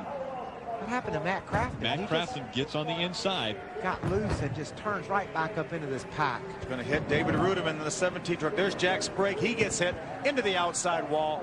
And you see Bobby Hamilton and Jimmy Spencer were just side by side when that was all taking place. Whatever NASCAR calls, it won't be a mistake. They were within 3 or 4 feet anyway, so it can go either way. What happens? Take another look. Looks like Matt just got a little bit loose. I don't think there was any contact from David Rudiman. Boy, they made some hard contact in the outside wall. Thank goodness for the safer barriers, Michael. Well, when they had the crash, when the crash started, Spencer was ahead. But when does NASCAR, when they flip the light on, when they throw the flag, when does it happen? How do we know who won the race right now? That is a uniform process that takes place. It is all done up in the press box. NASCAR has a button. And when the caution needs to come out, that button is pushed. And right when that button is pushed, the computer freezes the field according to the last loop that the trucks went across. Well, I'm going to guess Spencer won then. He had a bit of an advantage on him when the wreck was happening. So if they got the button pushed while the wreck was happening, which I know they did, I think maybe Spencer won. And the most recent loop would have more than likely been the start-finish line. And Jimmy Spencer was ahead at the start-finish line. As you mentioned, Phil, there are 18 loops around this 2.5-mile tri-oval. And so depending upon how they're spaced out around this track, it's the last loop that they crossed. More than likely, it would be the start-finish line. Take one more look at this. Jimmy Spencer wanting to celebrate, celebrating. He is celebrating. They think they've won the race, and I would think that too. We'll see what happens. Bobby makes a great move to get up beside Jimmy. Matt, I think Jimmy's definitely going to lead Jimmy's ahead at the start-finish line. Now the crash starts. We're looking at the flag stand. We don't see a yellow flag yet, but it's when the button is pushed to turn the yellow lights on and to notify the flag man that he's supposed to put out the caution flag. A lot of damage to a lot of trucks. See the white flag being displayed. Well, he's going to display it for a while. It would take his reaction to change flags would take way longer than it would to push a button to turn on the lights. If it was strictly on when the flagman got the yellow flag out, then Bobby Hamilton would be the winner of the race. But it's not that anymore. In the control tower, NASCAR pushes a button that displays the caution lights around the racetrack and locks the scoring loops down. And that's how they determine who is ahead of who at the most recent scoring loop. Jimmy Spencer celebrating. I don't blame him. I'd celebrate too. This would be win number 2 for Jimmy Spencer in the NASCAR Craftsman Truck Series. He is going to run the entire season in the Truck Series in that snap-on number 2. He won in this very truck a couple years ago at Loudon, New Hampshire. And this truck with Ultra Motorsports won this race, the inaugural race back in 2000 with Mike Wallace. Fans were seeing fireworks flying above the track. We saw a lot of fireworks taking place on the track tonight. Let's go down trackside to Wendy. Bobby Hamilton is just discussing what happened at the end of the race. Did you think he won? Well, I mean, they got footage of it, and they're supposed to use the footage. I don't know when the flag fell, but the light should have come on with the flag, and I was ahead of them when the light come on, because I looked in the mirror, I seen smoke.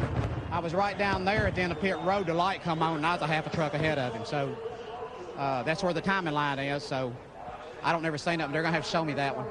All right, Bobby Hamilton a little bit upset at the finish of this race. We're getting reports that NASCAR is reviewing the video right now. It may not be a done deal. How come it always turns out like this? This is drama. That's exactly what this is. This is Daytona drama. It doesn't get any better. Now, obviously, the trucks are crashing right there. And about right now, Bobby Hamilton, I think, takes the lead. We can't see that from right there. Let's see if we can watch from on board one of the trucks. This is Ted Musgrave's truck. You see the accident. Ted's going to miss this accident. Barely. Now watch it. The light went on. We saw the yellow light come on just about the time Ted Musgrave got to the yellow light.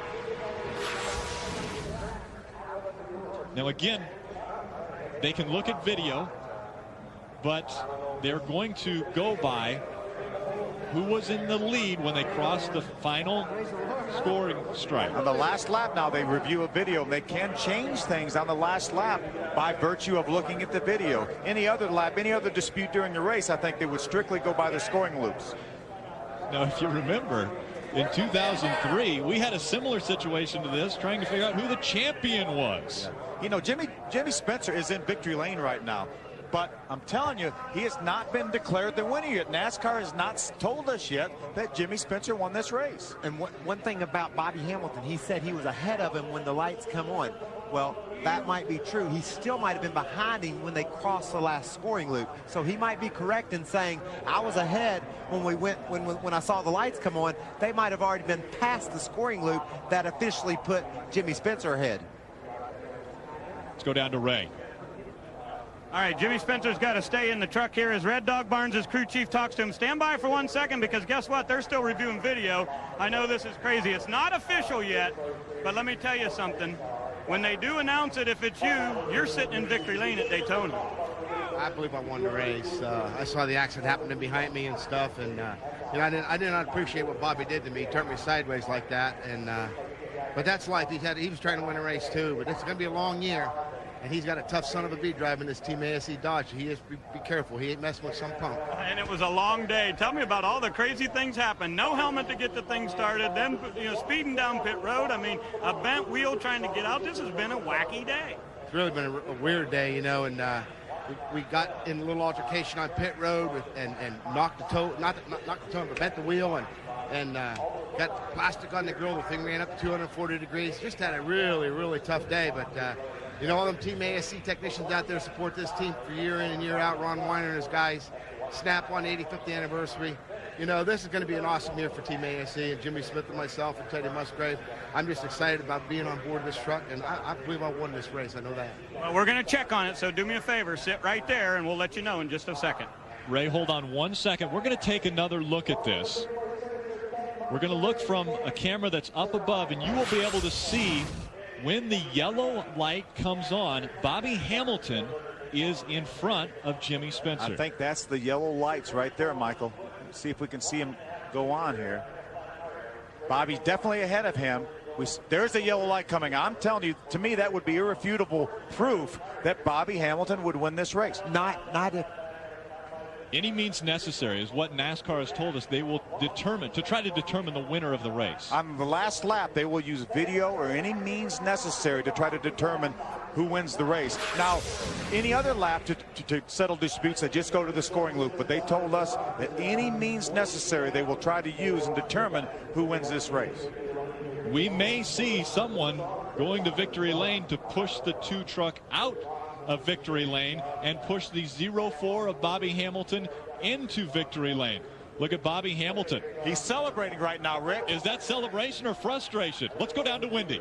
Bobby Hamilton just asked, can I drive it to victory lane now? Congratulations. Like I said, it's I believe in the system. I wouldn't accuse nobody of nothing. I said, I sure hope they check that, because I'm real aware of what goes on. And I mean, I nosed out ahead of him. He blocked me. I got to run on the outside, and I got ahead of him, and the lights come on. And I was ahead of them when the lights come on. That don't necessarily mean anything. And I said, I'm going to stay calm about this, because they've always been real fair with it in the past. But I'm just proud for this is Lufkin WIS Pro Series, their first race with us. And Bailey's first race with us. I wish Casey hadn't gotten that crash, but they're going to be a great partner of ours. A good night for Dodge, no matter how it turns out. So it's a cool night. I hope Chase is okay and Casey's okay. And Deborah done a heck of a job tonight with the Easy Care Dodge. I mean, I'm just proud of BHR as a whole. For our first night in the 2005 season, have you ever experienced such an ending?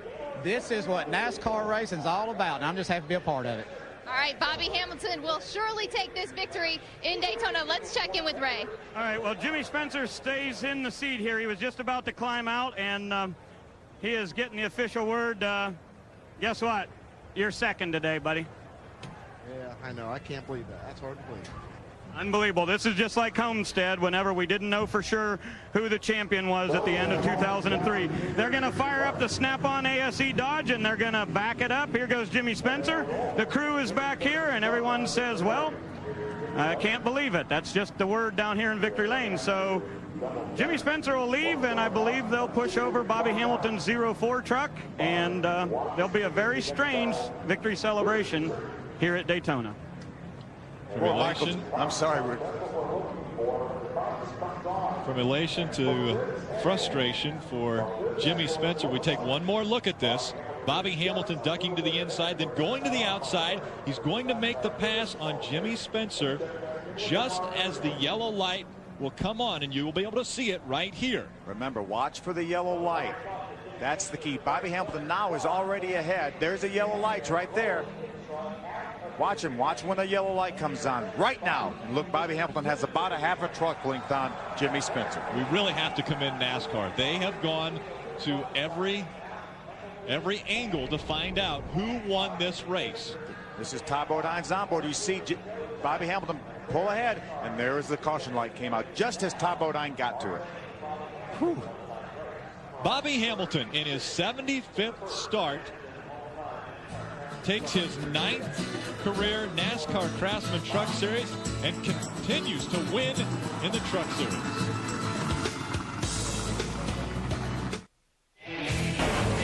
Speed Channel's coverage of the NASCAR Craftsman Truck Series post-race show is presented by Craftsman. Let's go back down to Victory Lane and Ray Dunlap. Well, here comes Bobby Hamilton out of this racetrack they call the Chassis Freak. Joe Ruttman drove it to Victory Lane here. Robert Presley drove it to Victory Lane. And Bobby Hamilton finally drove it to Victory Lane. What an unbelievable day. I tell you what, I mean, we elected to stay at the back of the same, run it 2 laps in practice, and had a good test down here. Just so much support. We got new people on this year. Clifty Farms come on with us. Lufkin with the Pro Series, the WIS Pro Series. Bailey's family coming on. It's just a huge night for BHR, and we used to be real strong here at Daytona. I got a little concerned. That turned out pretty nice. Now, Jimmy Spencer was here a little earlier. He thought he was the winner, and he came in here, and he said he wasn't very happy about the way you drove him at the end. He said, you can't push that punk around. Well, he cut down on me. He's lucky I didn't turn him around. He's lucky he's in a Dodge.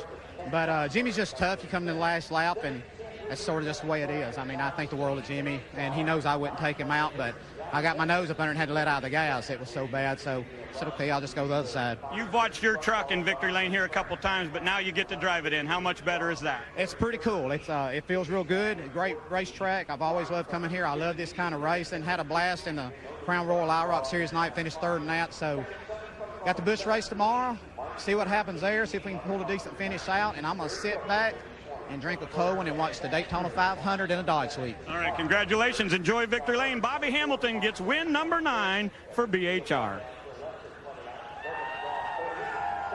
A little bit of controversy between 1 and 2, but we do know for sure that Todd Bodine finished 3rd.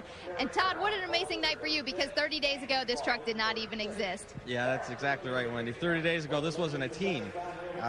You know, with Toyota's help, Tony Furr, the crew chief, Tom Eldridge, the truck owner, Gary Showalter, the whole crew. 30 days ago, we didn't have anything. Right now, we got 3 trucks completed, another one about done. It's been pretty incredible to come here and finish 3rd at Daytona, and I'm proud to be the first Toyota in line.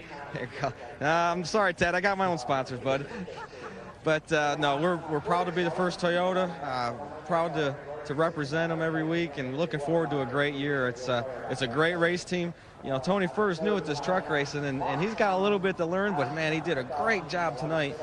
The truck was terrible loose to begin with, just absolutely terrible, and he kept adjusting it, got it good, got it to where I could drive it underneath people. These trucks are hard to drive, I'll tell you, but it was a lot of fun, and I want to say hi to my daughter at home, Ashlyn. Love you, baby. Todd Bodine comes home 3rd and keeps the nose clean all night long. Rick? Thank you, Wendy.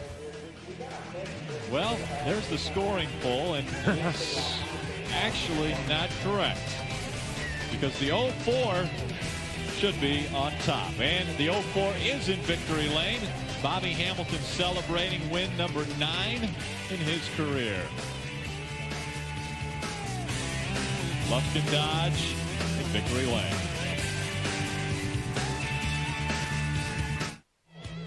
Speed Channel's coverage of the NASCAR Craftsman Truck Series post-race show is brought to you by Craftsman, celebrating 10 years tough for NASCAR Craftsman Truck Series.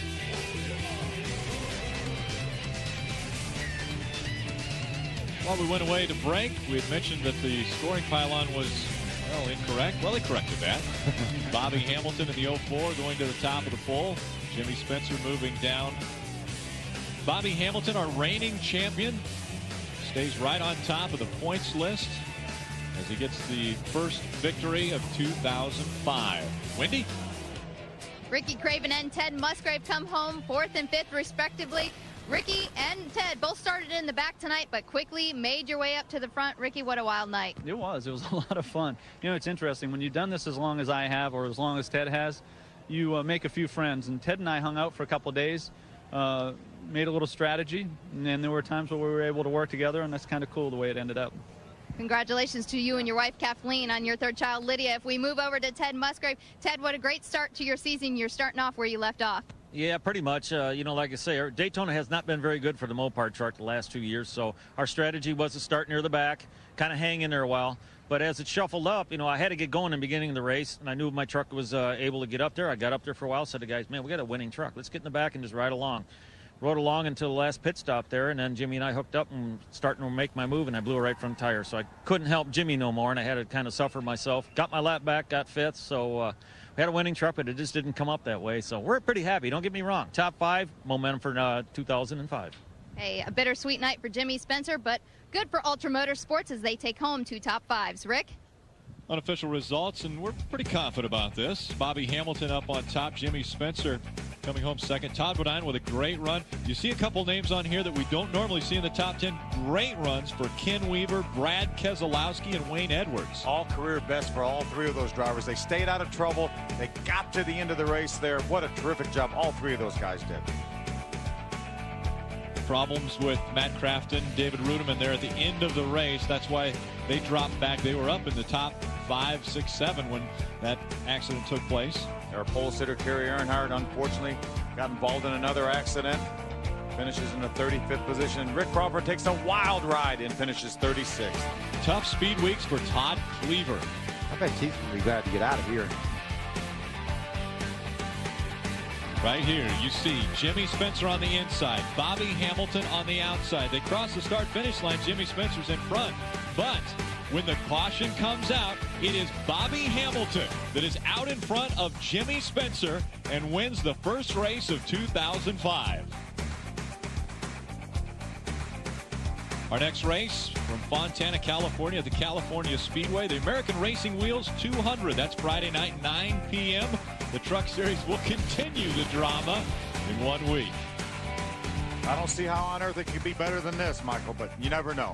I love Bobby Hamilton's plan. You can call him a sissy for riding at the back if you want, but he looked like Evel Knievel those last 3 or 4 laps. He was jumping and slipping and sliding there. 1,000.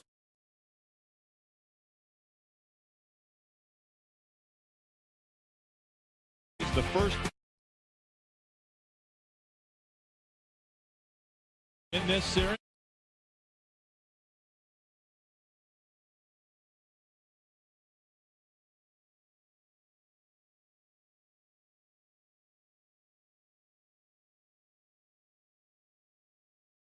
Motorsports.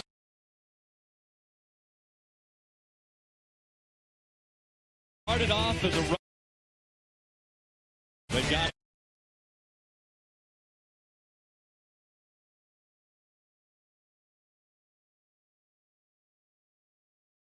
tough starting in 2005.